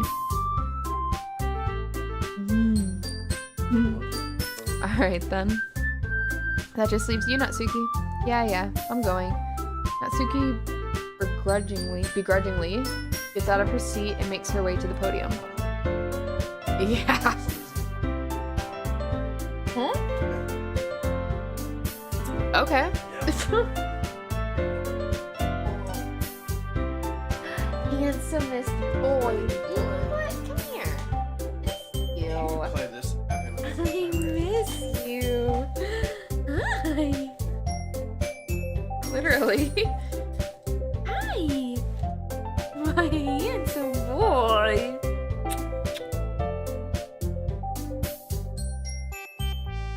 Oh, Bubba's. Okay. It's called... Why are you all looking at me? Because you're presenting. Anyway, the poem is called Jump. Natsuki takes a breath. Once she starts reciting the poem, her sour attitude, disappears a little. While she's still a little unenthused, her poem has a rhythm and rhyme to it. Oh, you dropped your binky! It's Natsuki's trademark style, and it works surprisingly well when spoken aloud. The words feel like they bounce up and down as if giving life to the poem. Natsuki finishes and everyone applauds. She huffs back to her seat. That wasn't so bad, was it? Easy for you to say. You better not make me do that again. Well, do you at least feel prepared enough to recite a poem in front of other people? I mean, doing it in front of other people will be way easier. I can put on whatever face I want for other people, but when it's just my friends, it's just embarrassing. That's a surprise, Natsuki. I think it would be the other way around for me. Well, that's just how it is, so... Well, I guess in that case, you won't have much to worry about for the festival. That said, I want to thank everyone for coming through. It might be hard, but I hope that you all have an idea of what it's like now. Make sure you pick a poem and get enough practice before the festival, okay? I'll be making pamphlets, so let me know ahead of time what you'll be reciting. Jeez. You should probably find some other poem to recite instead. That's fine too. It doesn't have to be your own. I'm already pleasantly surprised that you're putting in all this effort for the club. It makes me really happy. Yeah, no problem. Okay, everyone. I think that's about it for today. I know the festival's coming up, but let's try to write poems for tomorrow as well. Hi, Bubba! Alright, it's been working out really nicely so far, so I'd like to continue that. As for the festival, we'll finish planning tomorrow, and then we'll have the weekend to prepare. Monday's the big day. I can't wait. I can do this. I can do this. Alright. I stand up. There's no way I'll be able to find the same enthusiasm as Sayori and Monica, but I'll do my best to get through it. If it's for the sake of the club and impressing Monica, then I'll have to do my best. Ready to go, Sayori? Yep. Look at you two, always going home together like that. It's kind of adorable, isn't it? Jeez, guys, don't make such a big deal of it. It must be a little nice, though. Well, how am I supposed to respond to that? It's okay, Tanya, you don't have to say it. Whatever, let's just go already. I walk home with Sayori once more. Even though it's only been a few days, a lot of things have already changed. But today, Sayori's being a little quicker than usual on the way home. Hey, Sayori? Sorry, I was spacing out. No wonder. I was thinking about something from earlier. I like how we get to, Yuri fumbles with her words. So let's just say that one day, Yuri asked to walk home with you. Huh? What would you do? What kind of question is that? You're kind of putting me on the spot here. Well... Walking home with Yuri, huh? Why does the thought of that make my heart pound? I mean, given how hard it is for her to socialize, I would feel awful turning her down, so... Isn't she so beautiful and smart? Well, that has nothing to do with what I just said. You admitted it. Jeez. There's not even any point in speculating something that's never gonna happen. Well, maybe, but I just like to think about it. It's not long before you won't need me anymore, you know? Need you? Sayori, I can't figure out how you're seeing things in your head right now. Sorry. Everyone is different. Nobody in the club is a replacement for you. If you say so. The conversation trails off, and I'm left feeling awkward. But it was kind of her fault for trapping me with such a weird question. I can't just lie to her, but if there's something that makes her happy, I would hate to take that away from her. That's why I said there's no point in speculating. Then again, the festival's only a few days away. Who knows what will happen in the meantime. We save, Baba.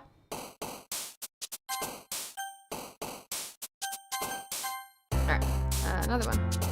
Okay.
Alright. Aw, man. I'm the last one here again? Don't worry, I just walked in too. Were you practicing piano again? Yeah. You must have a lot of determination. Starting this club and now picking up piano. Well, maybe not determination, but I guess passion? Remember that the club couldn't be here, or wouldn't be here if it wasn't all for you. And I'm sure happy that you're all willing to help out for the festival too. I can't wait for the festival. It's gonna be great. Weren't you complaining about it yesterday, Natsuki? Well, yeah. I'm not talking about our part of the festival, but it's a whole day of school where we get to play and eat all kinds of delicious food. You sound a bit like Sayori all of a sudden. Monica, do they usually have fried squid? Kidding. It's a pretty specific thing to look forward to. Oh, come on. Are you saying you don't like squid? You, of all people? I didn't say I don't like it. Is this the next day? Yeah. Besides, what do you mean by you, of all people? Yeah, just made my third poem. I think after this day, it's It's gonna start to pick up. I think if I remember correctly, it's been a long time since I did this. You know what would be convenient? I keep, His... Why? what? Why? No, go ahead. Why not? No, go ahead. Artist overstimulated. What? Just continue with what you're saying. His carrier that he sits in. Husband's closet. I'm just saying, that'd be really cool. Like, wouldn't it work out really good? What's up with the window? Actually, it's a little too dark without it. Alright. Because it's right in your name. Monica. Can you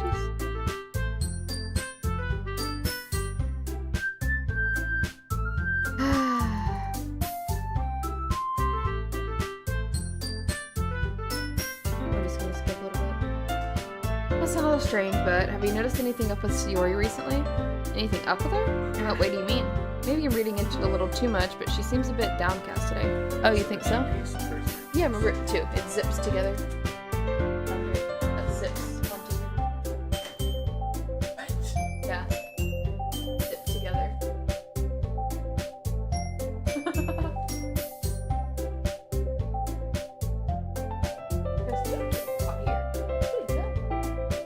This will figure this out on the stream.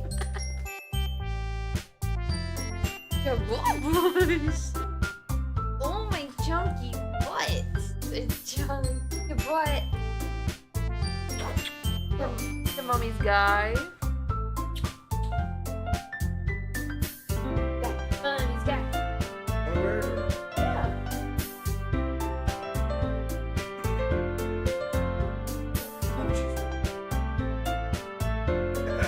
Almost dropped him on stream. Alright, get in here real quick. Oh, alright. I can't say anything I've noticed about her. Monica peers across the room at Sayori, who is idly dragging a rubber eraser up and down her desk. Maybe there is something on her mind. But I'm surprised I'm not the one asking you, Tanya. You certainly know her a lot better than I do. But she's never really liked this. She always talked to me about things that bothered her. But this time I asked her, she was really dismissive. Sorry, I know it's not your problem. I just wanted to ask if you knew anything, so I'll drop it now. No, it's important to me too. I mean, I'm also friends with her. I also just set you right here. There you go. What?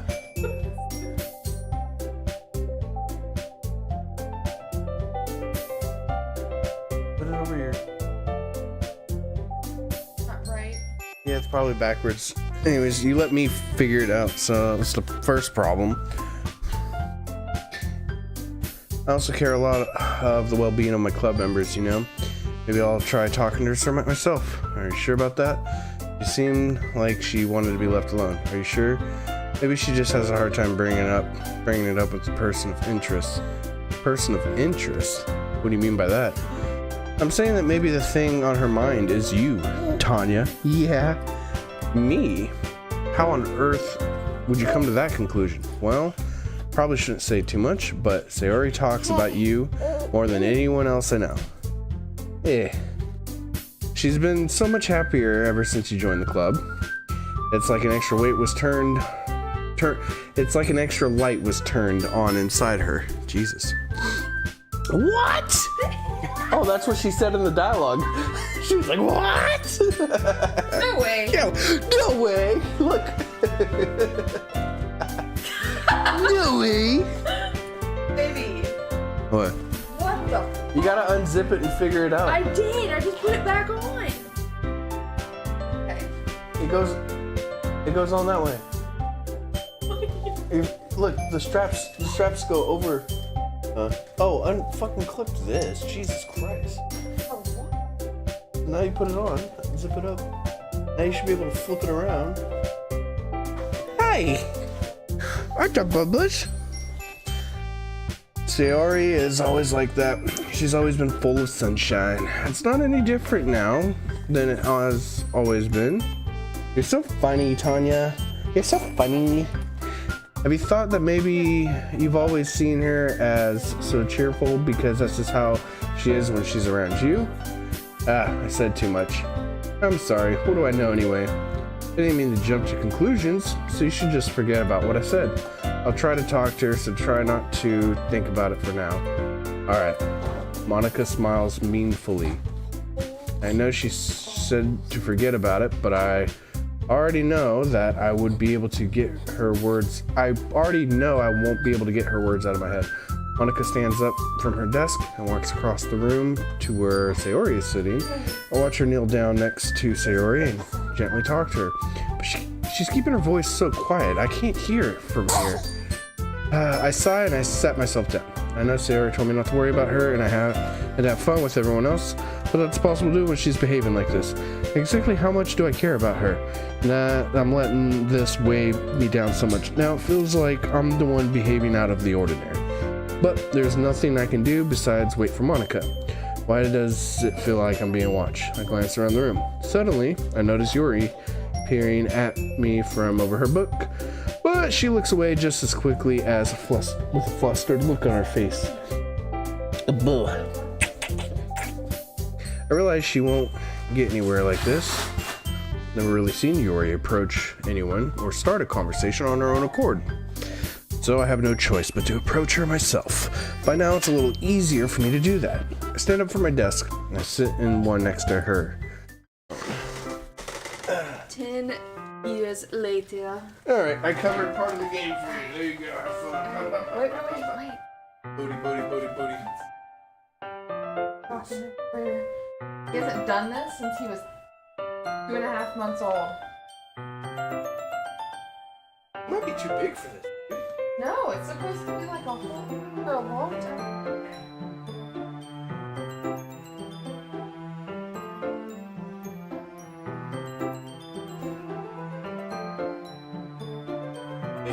It's not zipped up. It is, I zipped it. Yes, it is. Literally, it's not. Okay, well I have the baby now because I'm horrified. You zipped it the wrong way. I believe that. What the fuck did you do? I put it together. He needs to come out. No! Yes. I'm just gonna sit. It's fine. I'm gonna drop him later. Oh god. He needs to come out. We need to get that fixed right away, babe. That is just not fucking good. Damn, that was easy. Alright, well, yeah, put him down.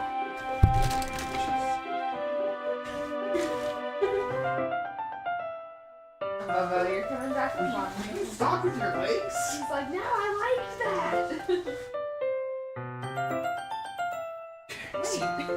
Yeah, you're supposed to zip it over here.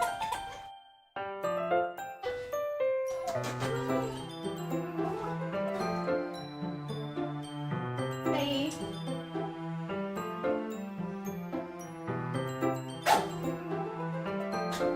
Oh, wait.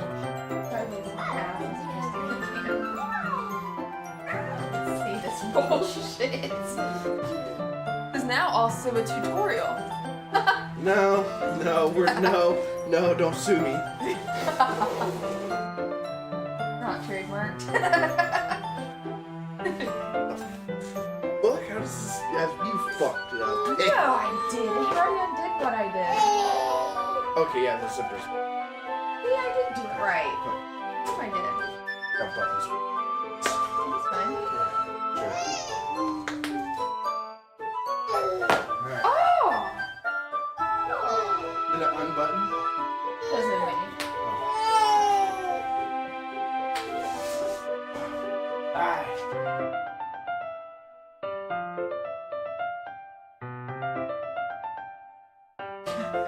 Baby ass.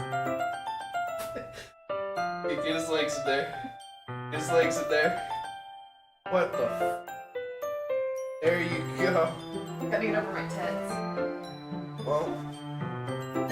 No. Babe. He literally had his leg on the strap. Okay. There we go. God. Bless. Make sure he doesn't fall. Well, he won't while I'm sitting. Alright, homie. What up, yo? This is kinda cool. I don't have to hold him at all. Alright. And he's really warm on my face and fuzzy. Okay. I didn't mean to bother you or anything. Relax, you didn't even do anything. But I could tell you wanted to be alone with your thoughts. Alone with my thoughts. How are you even able to tell what I was thinking like that? Well, it's something that I do a lot. So it wasn't hard for me to spot based on your posture and expression. He's kicking like crazy. Not that I was staring or anything. I didn't do anything creepy like that. In any case, I guess you're right. I'm sorry if I caused you any concern. Don't apologize. Your troubles are the only concern of those who willingly share in that concern. Of course, there are certainly those who find the most comfort in keeping them to themselves. But if you prefer to share what's on your mind, then I would be glad to listen. It's really not that big of a deal. I was just feeling a bit uneasy about Sayori. Sayori? Yeah, she seems a little off today, but when I asked her about it, she didn't want to admit it to me. But I can't help but wonder if something happened to her. Oh? That's quite romantic. Sorry. I didn't mean to say something stupid. It's not that, I just didn't want you to misunderstand. Sayori and I have just been friends for a long time, that's all. Ah, I see. Then perhaps it is unusual for her to be dismissive to you about her feelings. He's like, bitch, stop! What are you gonna do with it? Let's see. Or maybe I'm just reading into it a little too much. Tanya. The world is full of meaning, often hidden deep beneath plain sight. And there are many untold mysteries behind every person, no matter how well you may know them. Ah, so you think that there might be something behind all it after all. I think that Sayori is a very complex person. What can I let him have? Nothing. There's nothing over here he can hold. Okay. Her mannerisms on the outside don't always match what may be going on inside her head.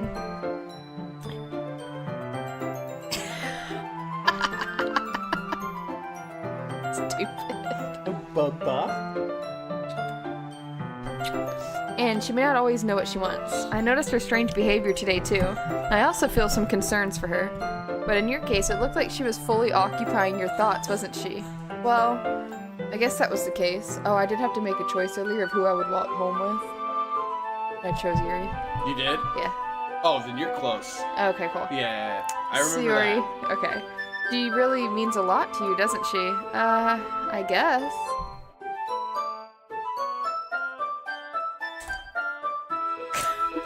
But you don't need to put it that way. We're just good friends, that's all. Maybe that'll occupy his hand. Yuri suddenly looks deeply into my eyes. Her expression is gentle and curious, as if she was searching for something.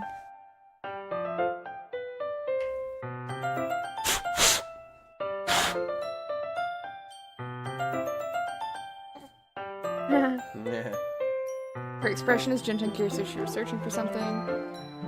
Embarrassed, I avert my gaze. Sometimes, a person's mysteries are untold even to themselves, and you, as someone honest and caring, may uncover feelings you weren't aware were in you. That is... I think that... Damn, I thought I could pop it out and he would get distracted. She would be a very fortunate person to have you feel that way about her. Yuri, you're giving me too much credit. I'm a pretty simple guy, so I think I'm pretty good at understanding my own feelings. I'm not nearly as sophisticated as you. That's not a compliment, is it? It is what it is. Anyway, as long as we're here, why don't we do some reading? Well, as long as you're okay with it. Yeah. I should be taking my mind off this whole thing anyway. Why don't we go ahead and get started? Yes, let's. Actually, I have a request. Do you mind if I make some tea first? Not at all. Thanks very much. If there's one thing that can make my reading time here any better, it's a nice cup of tea. Not to mention for yourself as well. Yuri stands up and makes her way to the closet. Here now. I follow and watch as she retrieves a small water pitcher from the shelf, the kind with the filter inside. Can you hold this for a second? Sure.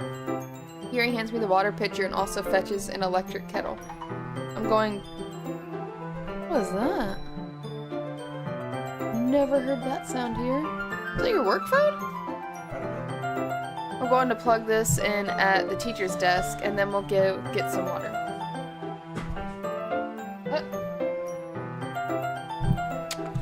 She walks past me and sets the kettle down on the teacher's desk. I simply watch her movements. To my surprise, the way she moves really contrasts her speaking mannerisms.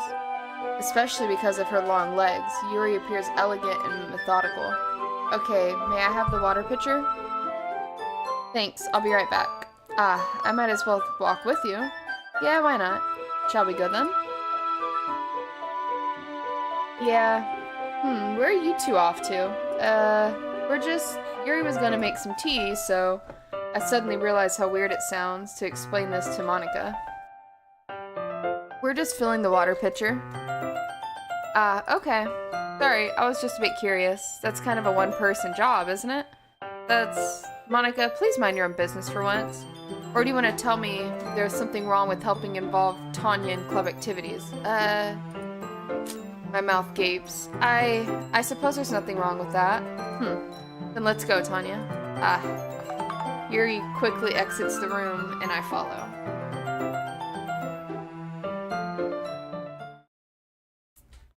Once in the hallway, she suddenly puts her forehead against the wall. I spoke without thinking. How could I say something like that? Yuri. Something about the way she said that, it made me feel so irritated. What's wrong with me? No, Yuri, I think you did the right thing. I wasn't expecting it, but it's also not right for Monica to judge people like that. Tanya, how come even when I do something bad, you're being so nice to me? Because nothing that you do is as bad as you make it seem in your head. Nobody's perfect. We have emotions and we can't always hide them anyway, but you always amplify things in your head. There you go. Your mind turns a light rain shower into a hurricane. No. Wouldn't you hate me for something as terrible as that? Why would I hate you? I can't hate someone for having emotions. What kind of friend would do that? Friend, you say? Yuri lifts her head. Tanya, I really like being friends with you. With benefits. Thanks, Yuri. I like being friends with you too. I feel kind of awkward saying something like that, but I'm doing my best to help Yuri feel better. Anyway, yeah, shall we go? Yeah. Yuri and I walk to the nearest water fountain. Once we fill up the water pitcher, we return to the classroom. Tanya, do you like oolong tea? Yeah? Anything is fine. Very well. Yuri sets the temperature on the kettle to 200 degrees. Now it's time to get the teapot. You really do this properly, don't you? Of course. I shouldn't do any less when I'm making tea for others, even if I'm not an expert on tea or anything. In that case, you'll only be even more impressed. Perhaps I will. Yuri fetches a teapot and begins measuring the tea leaves. To my surprise, she even starts humming a little to herself. You must be in a good mood now. Is that so? I was letting it show, and you noticed. I was doing a bit of thinking, and I decided that I would try expressing myself a little bit more. It turns out it's not very hard for me to do, when it's you who's around anyway. That's great, Yuri. Just don't push yourself too much. You're always worrying about me, Tanya. It's very endearing. Yuri wasn't kidding. I don't even know if I can keep up with this. I watched Yuri pour a cup of tea for each of us. Tanya, I have another request. Do you mind if we sit on the floor today? Why is that? It's a little bit easier on my back. I can read with my back against the wall rather than bending over at my desk. Sorry, I didn't realize. Those are boobies. Boobies. That weight. The babies. The bobos. The boobies. Don't start him too young. Boo, boo, boo, boo, boo, boo, boo, boo. Whoa. What did you do? I didn't. Okay. I just have back pain fairly regularly, so I do my best to manage it. Oh, when is someone buying the Xbox? When is that? Like in 10, 15. Okay. Our groceries are in 30, so. Cool. Is that so? I wonder why that is. It's most likely because my posture, right? Always hunched over like that while reading. Yes, I have terrible reading posture. That's why we should sit on the floor. Fair enough. I'll go ahead and get the book. I retrieved the book from my bag. I have some chocolate as well. It's a bag of small chocolate candies that I kept hidden from Suguri's candy radar. I take it since it'll go well with the tea. Yuri and I then sit against the wall, teacups at our sides. As if in sync, we assume the same reading position as last time, each holding one half of the book. Damn that noggin. Except this time, our bodies are even closer to each other. I can't see too well. Yuri slides closer until our shoulders are touching. How am I supposed to focus on reading like this? Yuri was always kind of cute, but when she's being less apprehensive, it's almost more than I can handle. Your teacup. Yuri hands me my teacup. Holding it with my hand that's not holding the book, I end up in a position that makes it even harder to focus, because now I need to worry about making sure I don't accidentally touch her chest. Meanwhile, Yuri hasn't noticed a single thing. Yeah, because those honkers are fucking huge. Don't blame them. She wears her Honk, honk. intense reading expression, and I can only presume the world around her has faded away. I use all my willpower to focus on reading. After a few minutes, I finally managed to relax. I put the teacup between my legs and fumble with the chocolate wrapper. Ah, sorry. I briefly let go of the book to finish opening the wrapper. You can have as much as you want. Ah, that's okay. I won't take any. Are you sure? Well, if I touch it, then it might get smudges on the pages. Oh my god, he's gonna feed her chocolate. Damn! Ah, you're right. I didn't even think about that. My bad. No need to apologize. I'll hold the book, okay? Are you sure? Of course. Yuri opens the book with both hands. She holds it so that I don't have any harder of a time reading from it. But as a result, her left arm is practically resting on top of my leg. Well, in that case, Yuri's already totally focused on reading again. I take a chocolate candy and pop it into my mouth. Then I take another chocolate and I hold it up to Yuri. She doesn't even look away from the book. She simply parts her lips as if this situation was completely natural. But that means I can't stop here. I apprehensively place the chocolate in her mouth. Just like that, Yuri closes her lips over it. Yuri's expression suddenly breaks. Did I just... Yuri looks at me like she needs to confirm what just happened. Tanya? Sorry. I guess I shouldn't have done that. Well, you were just helping. That's something that friends do, right? I mean... that's something this friend's gonna do. Dude. It's not really in this kind of context, but... yeah. That's all it was. Yeah. Then... wow. You don't need to stop or anything. Ah, I see. Damn. The situation has gotten really tense. In his pants. Yuri tries Jeans to are feeling a little tighter. Yeah. But he will not keep his head still. I know. But I can tell just by her expression that even she can't focus now. You realize when he was in this on the plane, his head was like on my boobs. I know, he was small. Oh, he's huge. He's Imagine huge. your balls now. Oh, Remember dude, they were no. like squished on the plane? It fucking hurt, yeah. There's that no way. sucked. There's no way. No. But I can tell just by her expression that even she can't focus now. My heart is pounding. I nervously take another chocolate between my fingers, but this time Yuri's eyes meet mine. How did it even come to this? Yuri doesn't avert her gaze. I notice her chest rising and falling to the rhythm of her breaths. It's all breasts. I did. Oh my god. I raise my arm. Like before, Yuri parts her lips, but it's different this time. I take the chocolate and place it in her mouth. I feel her hot breath on my fingers. Oh, fucking cock block! Boner killer! God, Oh, I whoa! scared. He was like, God Oh, damn. shit. Hi, bubba. Okay, everyone. Okay, everyone. Whoa, whoa, whoa. Down, boy. Whoa. We just stand up like this. Yeah, ain't getting up anytime soon. Yuri jolts back. It's time to share poems. Tanya, you can help Yuri put away the tea stuff, right?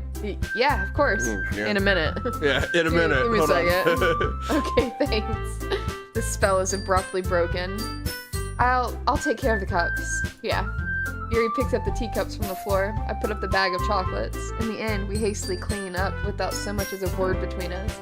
I get the feeling this is something neither of us will have the courage to bring up. So in my playthrough that I did, I remember Yuri, the cutscene was Yuri was laying on my lap reading. Okay. And I actually did feed her chocolate. Okay. So I think you did something differently. Yeah. I didn't know the game could change like that. Interesting. So I wonder how this next part. Or maybe just the next day they might do it again. And No, maybe that- because I know oh. where you're at. Oh, okay. I know what's gonna happen. Okay. Oh man, this is seriously a step backwards. What? I liked your last two way better than this one. I mean, I guess I can't be mad at you for trying different things. Oh, this last one I did, every single one but one Yuri popped up. Every single one but Except one. One word was someone different, but 19 of them were Yuri. Yuri. Yep. So we're gonna see. As long as you're not trying to impress Yuri or something like that. Oh shit. Well, He's on to me. Gross. Okay. Like you said, I'm allowed to try new things. Why are you so emotionally invested in my poems anyway? Isn't that more of a compliment to me? No, gross. It's not like I care. It's just that one of us in this club has to make sure you're not slacking off. Really? Well, what if you ended up just scaring me away? That's, it's not like you would actually do that. Yeah, you're right. Kind of fun to hang out here, even if I have to put up with you. Natsuki's elbow connects with my stomach. Oh? Maybe I won't mind scaring you away after all. I was just joking. Oh, I know. Don't worry, I was too. Ahahaha. nah. How the hell do you call that a joke? That seriously hurt. Maybe it was funny to her. I guess that's kind of the point. I should really just watch my mouth around Natsuki. Anyway, Natsuki holds her poem out to me like nothing even happened. I'll be your beach. That's crazy.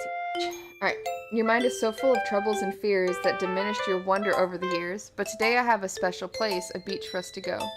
A shore reaching beyond your sight, a sea that sparkles with brilliant light. The walls in your mind will melt away before the sunny glow. I'll be the beach that washes your worries away. I'll be the beach that you daydream about each day. I'll be the beach that makes your heart leap in a way you thought had left you long ago. Let's bury your heavy thoughts in a pile of sand, bathe in sunbeams and hold my hand. Wash your insecurities in the salty sea and let me see you shine.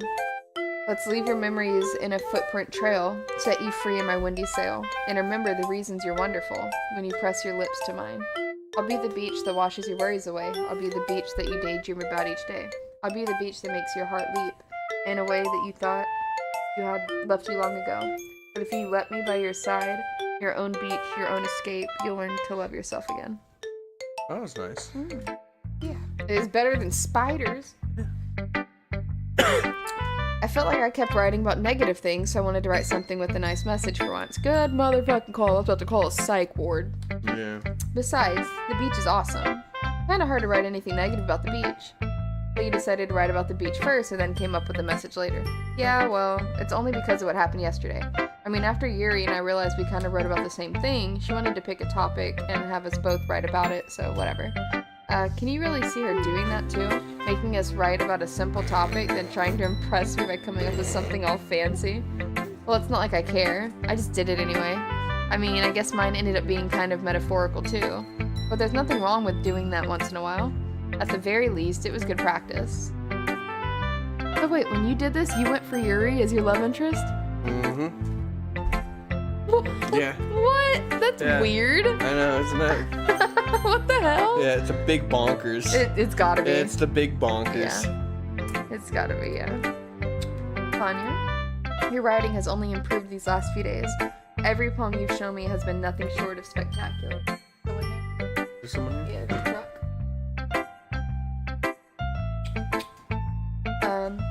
I can really feel the emotions. Are they coming in to check it? Okay. Oh, it's leaving.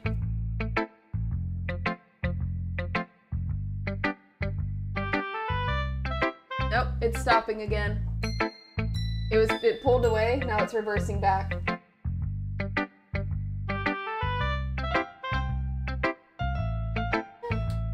mean, we have enough. Yeah, we have plenty. Do it. Oh, the bottom's already broken out though. Yeah, it's fine, babe. Just take it out there. They're getting out. Okay. Jesus. I'm a little envious, even. I don't think it ever came to me this naturally. Yuri, that's the wrong way to put it. This never did come naturally to me.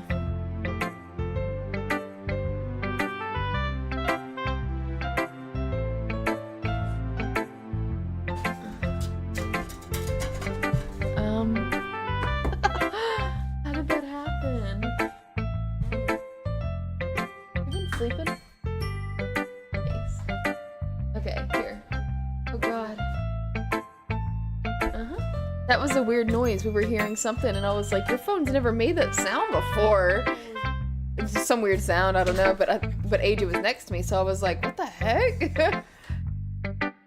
Just a notification tone. Anyways. This never did come naturally to me, but I've been able to improve so much, thank you. You're really the example I was chasing after. Is that so? Yuri gently smiles to herself. This feeling, I'm so glad I got the chance to share my writing. I never thought it would feel like this. I remember you mentioning that yesterday. I can't believe that you're so good at something and you've never even shared it with anyone. It's kind of a shame. Maybe, but it's not like I really had a choice. What do you mean? Well, Yuri smiles sadly. Tanya, during lunchtime I eat by myself. Did you know that? That sound that we heard? His phone was stuck under your fucking piece, under there the whole time. That's hilarious. Yeah, I was like, well, that makes some sense. Yeah. Okay. It's a great time to find a quiet spot and do some reading. In fact, I always have some books with me. You could say I really enjoy reading. Well, that's one way to put it anyway, but books are so full of amazing and inspiring people. God, this noggin. Want me to put him in this bouncer now? No. People you want to fall in love with, or people you just know would make a really good friend. Cheerful people who always put a smile on your face, or deep thinkers and problem solvers who discover the mysteries of life. So when you look at it that way, I'm surrounded by friends every day, you know? And those friends don't laugh at me, they don't tease me for spacing out all the time, they don't make fun of my body type, and they don't hate me for acting like a know-it-all. People say that about you? I'm not a know-it-all, Tanya. It's the opposite. I don't know anything. I don't know how to talk to people. I don't know how to make people see me as normal. I don't even know how to make myself happy. I have all these feelings and all I can do with them is read and write, but it wasn't until now that I started sharing it with you that I really understood what was missing all this time. But I haven't really done anything. No? That's wrong. Just being patient and respectful, that's really important to me. I know I'm a difficult person, Tanya. I speak too slowly. I second-guess myself all the time. I read too deeply into things, but every time, you've always treated me like anyone else. It's so rare that I feel comfortable with myself when I talk to others. But that's why every time I talk to you, I just feel really happy. I see. Well, I treat you how you deserve to be treated, Yuri, and if other people don't see it that way, then screw them. I mean, I joined this club hoping I would make friends, and I would say I've had at least one success, wouldn't you? If you put it that way, yeah. We really are friends now, aren't we? Yuri puts her head in her hands. But this time, she's smiling as she does it. You want to show me your poem? Yes, I do. Let me get it for you. Beach. A marvel millions of years in the making, where the womb of Earth chaotically meets the surface. Under a clear blue sky, an expansive bliss. It's our groceries, I think. But beneath gray rolling clouds, an endless enigma. The easiest world to get lost in is one where everything can be found. One can only build a sandcastle where the sand is wet, but where the sand is wet, the tide comes. Will it gently lick at your foundation until you give in? Or will a sudden wave send you crashing down in the blink of an eye? Either way, the outcome is the same, yet we still build sandcastles. I stand where the foam wraps around my ankles, where my toes squish into the sand. The salty air is therapeutic, the breeze is gentle yet powerful. I sink my toes into the ultimate boundary line, tempted by the foamy Tendrils? Tendrils. Turned back, and I abandoned my piece to be rowed at the shore. Drift forward, and I return to Earth forevermore. Okay. It's pretty, it's just hard to read. I'm aware that the beach is kind of an insane thing to write about, but I did my best to take a metaphorical approach to it. Yeah, Natsuki told me about it. She did? She didn't say anything weird, did she? She just wanted us to write about the same topic again. I suppose to better compare the differences in our writing styles or thought processes. Anyway, it was her idea. Didn't she say it was her idea? Yeah. Oh, Lord. Someone's lying. Knowing her, it's no surprise that she'd want to do something like that. She probably just wants to show off. It's not like I have a particular interest in her writing style. I just went with her request. But, well, I suppose it's not as bad to write about something simple on occasion. It can be refreshing, you know? She just called her simple. Yeah, fucking for real. God. Ugh. It's good for me to calm my thoughts once in a while. Yeah, I think I agree. Thanks for sharing. Damn, you still have 2 of them? Yes. Oh, Sayori's all fucking pissed off, isn't she? It's nice, I guess. Come on, I can already tell you don't like it. Oh, jeez. Well, you don't need to worry about what I think. After all, you wrote this for someone else, didn't you? Probably Yuri. I didn't write this for anyone specifically. Maybe. That's not really what I meant, though. But it's okay. You're making new friends just like I was hoping. That makes me really, really happy. And you're happy too, right? In this club? Well, of course I am. Good. That's all that matters to me. Thank you, Tanya. Sayori, is there something wrong? Huh? No, nothing. I'm just a little tired today. Alright. Just tell me if you need anything. I will. Don't worry about me, okay? You can go play with everyone else now, if you insist. Yay. I'm gonna go home a little bit early today. Sayori? Tell Monica I wasn't feeling well, okay? I'll see you tomorrow. Before I can say anything else, Sayori cheerfully walks out of the classroom humming to herself. So no poem and no walk home. Uh-oh. Voice is done been made. What's happening? I mean, she's got honkers too. Yeah. But it's the purple hair, I think, of the other chick. Hi, Tanya. Nothing? Have you thought about what you want to submit to perform at the festival? Well, being in this club is one thing, but performing in front of a bunch of people, I'll have to give it some more thought. Okay, no pressure, but whatever you do, I'm sure it'll turn out great. It would also make me happy to see. Anyways, let's take a look at today's poem. Sure. I let Monica look at the poem I'm holding in my hands. This one's good. It feels like you're not only getting more comfortable with your style. No, they're not. Oh, they're empty. Yeah, there's no more. There's no more. But the imagery is better than the last one I read. There's ramen, babe. Yes. You may need help finding it. It's kind of in the back to the right. Just wondering, but have you been finding inspiration in Yuri's writing style? I guess so. You can't deny that she's talented. Yeah, totally. I think her poems are the most romantic. That's the best way to describe it. It's like a totally different person when she picks up a pen. I notice that too. Or when she's talking about literature, it's like a light turns on inside her. Sadly, it's hard to get much personal conversation out of her. Trust me, I've tried. Who knows what goes on in that head of hers? I hope you don't mean that in a bad way. No, of course not. I just meant that I wish she didn't keep so much to herself, but still defending her like that. You must be pretty into her. You completely misunderstood. Calm down, I'm kidding. Besides, I'm pretty sure she's already got a boyfriend. Wait, really? Yeah, a fictional one anyway. Wow, what a bitch. Monica kind of whispers that last part to me. Just a hunch, but... well, there's not really anything wrong with that. Oh, well, I know. I was just saying. Anyway, I'll share my poem with you now, alright? Alright. The Lady Who Knows Everything. An old tale tells of a lady who wanders Earth. The lady who knows everything. A beautiful lady who has found every answer, all meaning, all purpose, and all that was ever sought. And here I am, a feather. Lost adrift to the sky, victim of the currents of the wind.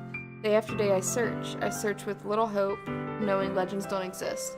But when all else has failed me, when all others have turned away, the legend is that remains, the last dim star glimmering in the...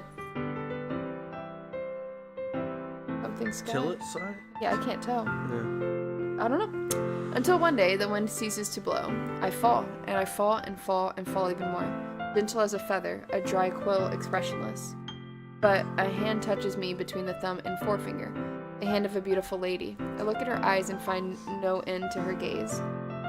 The lady who knows everything knows what I am thinking. Before I can speak, she responds in a hollow voice.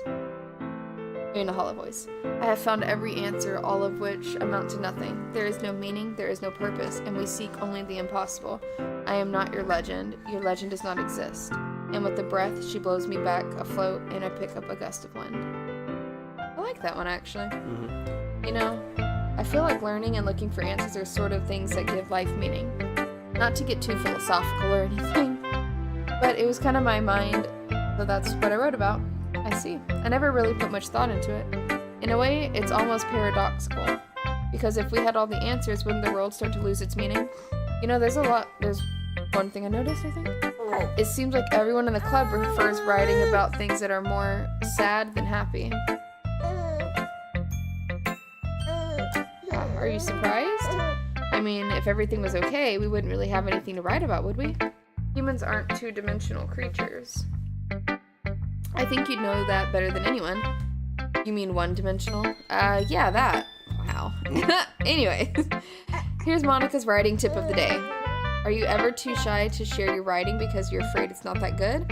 It can be really disheartening to get a lukewarm response to something you put so much into. But if you find other people who enjoy writing, then sharing becomes a lot easier.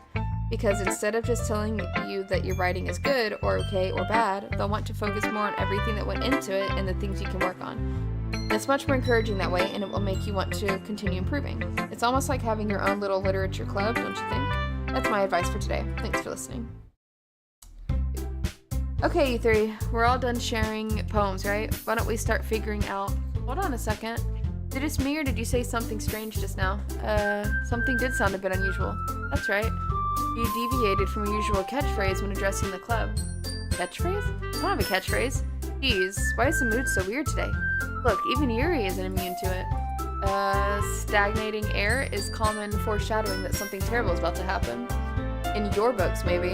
Look, the only difference is that Sayori isn't here. It seems you're right. Sigh.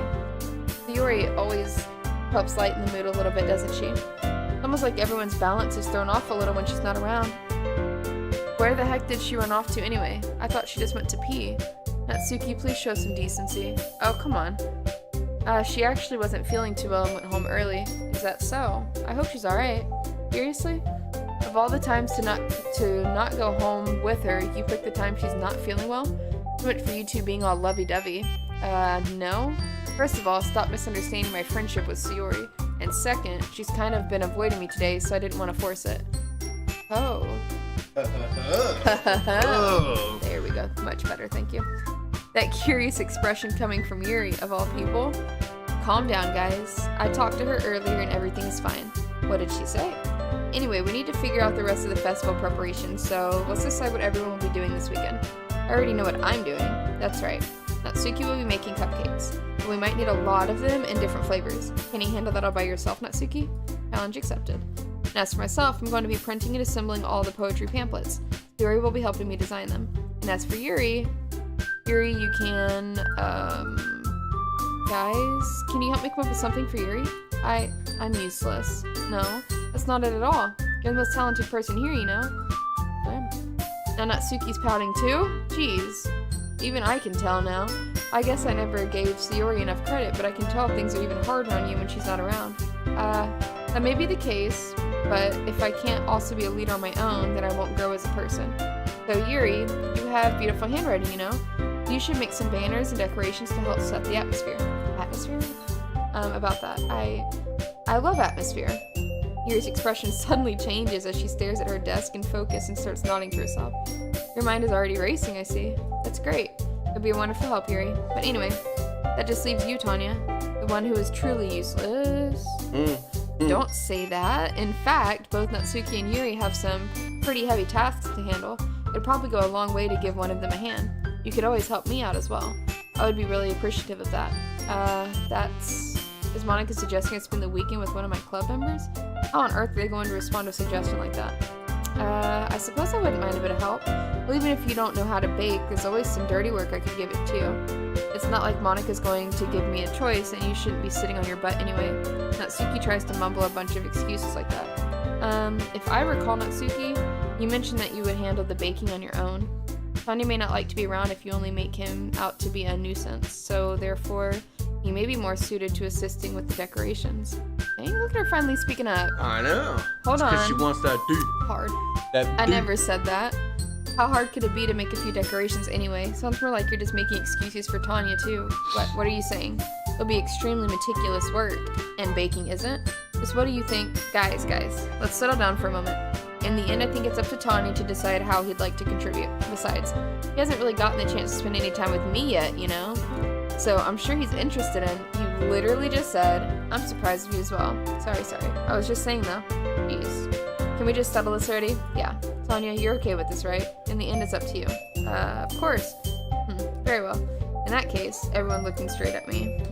Obviously. Well, I'll probably be most useful helping out Yuri. Me? Are you serious? Why would you? Natsuki, I can already tell you're about to say something mean. No, I was just gonna say, so you'll be helping Yuri then, Tanya? Yeah. That's what I'm gonna do. Glad. I have a bad habit of overthinking these sorts of things, so I think your assistance will be very useful. That's great to hear. Natsuki, will you be able to handle the baking yourself? I mean, yeah. I already said I would be fine. Okay. Everyone can tell that Natsuki is feeling a little sour. So is that everything we needed to go over? Yeah, that should be about it. Are you guys excited? Well, excited may not be the right word, but I suppose I'm looking forward to it a little bit. Do you feel the same way, Tanya? Me? I guess you could say I'm interested to see how it'll turn out. That's good enough for me. Dude. He's just swaying. What about you, Natsuki? Natsuki, what? Why is everyone yelling at me? I didn't even do anything. No, that's not what I meant at all. Yuri anxiously glances between everyone in the room. I'm sorry for this. I don't really know why Tanya picked me. And also, your cupcakes are the best cupcakes I've ever had. They go really well with my tea. And nothing that I do for the event will compare to that, so I get it. Kinda surprised though. Why? Well, I'm the one acting immature. I already know that. But you're trying to cheer me up all of a sudden. I know I'm not very good at it. I'm sorry if I said something bad. Natsuki isn't the only one surprised. Monica and I are also taken aback by Yuri's words. When she already has trouble with words, trying to cheer someone up must be far out of her own comfort zone. But I begin to understand. Yuri was trying to sound like Sayori, even if it didn't work perfectly. I can tell that she tried to say something Sayori would say at a time like this. Because Sayori always helps everyone smile and feel good about themselves. No, I kinda appreciated it. I'm sorry for making a big deal out of nothing. But I'm gonna say this. You better bet that my cupcakes are gonna be the best part of the whole event. Ah, I believe you. You're hot, huh? Yeah. I hope to see everyone do their best, but with that, there's nothing more for today, so I guess it's time for us to head out. Alright, let's get out of here then. Everyone packs up their things. I start to follow Monica and Natsuki out of the door as they chat between each other. I turn around. Sorry, I realized I don't have any way of contacting you this weekend. Oh, you're right. I can't believe that slipped my mind. Did I give you my phone number? I think that would be the best way, yes. Alright then. Yuri and I exchange phone numbers. Okay. Then I'll be stopping by your house on Sunday. My house? Is that a problem? No, not at all. I just thought that I would be the one going to your house since I'm the one helping you. I suppose that makes sense. But if you don't mind, I think I would prefer going to your house. Alright. In that case, it won't be a problem. I decided not to press Yuri for a reason. It's not like it should matter much either way, so I'll just need to make sure my room is clean. I hope I manage to make myself useful in some way. I'm not nearly as creative as you are. Don't underestimate yourself, Tanya. I think that we'll make a very protective team. Even if you only choose me because you felt bad or something. Wait, you don't actually think that, do you? I don't know. It's difficult to come up with any other reason you may have chosen me. You're forgetting the one reason with the most common sense. I chose to help you because that's what I want to do. But Yuri thinks to herself with an extremely tense expression. Yuri, you're overthinking this. You wanted me to point out when you're overthinking, right? I didn't realize. I'm telling you, I want to. That's all there is to it. Do you believe me? Yuri thinks really hard again. She looked straight into my eyes for a long while. I believe you. As if it took her tremendous effort, Yuri finally says that and relaxes her expression. And I'm really looking forward to Sunday. Yeah, I am too. After that exchange, I make my way out of the door and Yuri follows. I can't believe this. Yuri's going to be coming to my house on Sunday. My anxiety shoots through the roof. Even though I've gotten pretty used to handling her at this point, there's no telling what might end up happening when we're outside of school. More than that, she told me that she was looking forward to it. Is this a chance I have to make something happen between us, or is it too early for that? Only time will tell. But until then, I won't be able to take my mind off of it. I seriously can't wait. Yeah, how did I know? I should probably save. Alright. Oh, how long have I been at this? Does it say that anywhere? Yeah, 3 hours. God! God! What part is this? Hold on. Blah blah blah.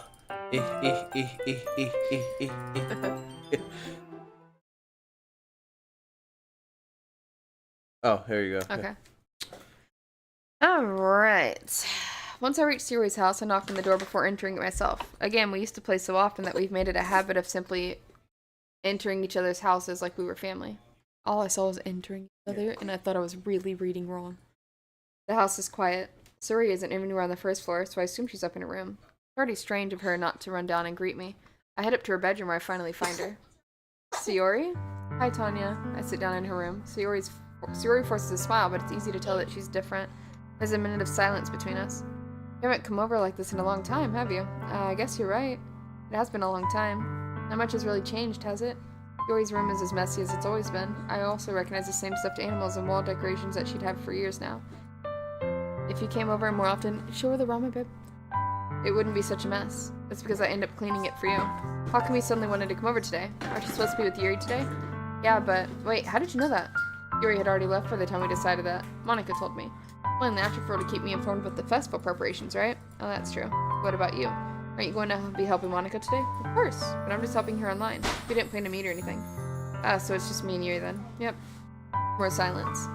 Sayori stares in a random direction. Everything about her behavior is really uncharacteristic. I finally get to the point. I just wanted to see what you were doing. After you left on Friday, when something's wrong, you can't hide it from me. I know you too well. So, Sayori smiles, shaking her head. That's no good, Tanya. Why can't it just be like it's always been? This is all my fault. If I didn't get so weak and accidentally express my feelings, if I didn't make that stupid mistake, then you wouldn't have been worried about me at all. You wouldn't have to come here. You wouldn't have been even thinking about me right now. But this is just my punishment, isn't it? I'm getting punished for being so selfish. I think that's why the world decided to have you come over today. It just wants to torture me. This is getting weird. Sayori, Oh, yeah. I grab Sayori by the shoulders. What on earth are you saying? Are you listening to yourself right now? I know something happened to you. There's no other explanation for you to be like this, so tell me already. Until I know, I won't be able to stop thinking about it. Sayori gives me an empty smile. You really put me in a trap, Tanya, but you're wrong. Nothing happened to me. I've always been like this. You're just seeing it for the first time. Seeing what? What are you talking about? You're really just going to make me say it, aren't you, Tanya? I guess I have no choice this time. The thing is, I've had really bad depression my whole life. Did you know that? Why do you think I'm late to school every day? Because most days I can't even find a reason to get out of bed.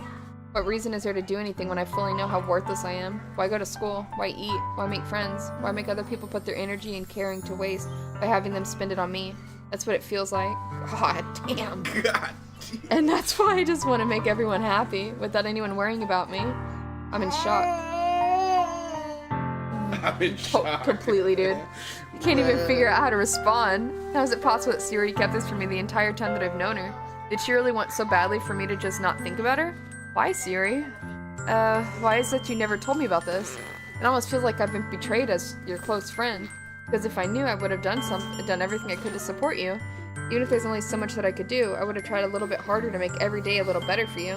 That's why I'm your friend. All you had to do was tell me. You don't understand at all, Tanya. Why do you think I didn't tell you? Because if I told you, then you would have to waste effort caring about me instead of doing important things. I don't want to be cared about. It's bittersweet when people try to take care of me. It feels nice sometimes, but it also feels like a bat being swung against my head. Odd. That's why I wanted so badly for you to make friends with everyone else. Helping everyone be happy together is the best thing for me. But then I discovered something else too. Seeing you make friends and get closer with everyone in the club, it feels like a spear going through my heart. So that's why. That's why I decided the world just wants to torture me. Every path leads to nothing but hurt. You're right that I don't understand. I don't understand your feelings at all, Sayori, but I don't need to understand. Whatever it takes for me to help you stop hurting, that's what I'll do. No, Tanya, there's nothing. Nothing at all. The only thing that could have helped is if everything could be like it always was. But I was selfish. I finally showed you what a horrible person I am. Tears streak down her face. God, this is so fucking dramatic and excessive. I made you join the literature club before I was selfish, and I was punished by my heart hurting in a way that I couldn't understand. And now you came here and I made you hurt too. I'm just weak and selfish. That's all I am. That's why I'm going to accept these punishments, because I deserve every last one. Without thinking, I went to grab Sayori's shoulders. This time I pull her into a tight embrace.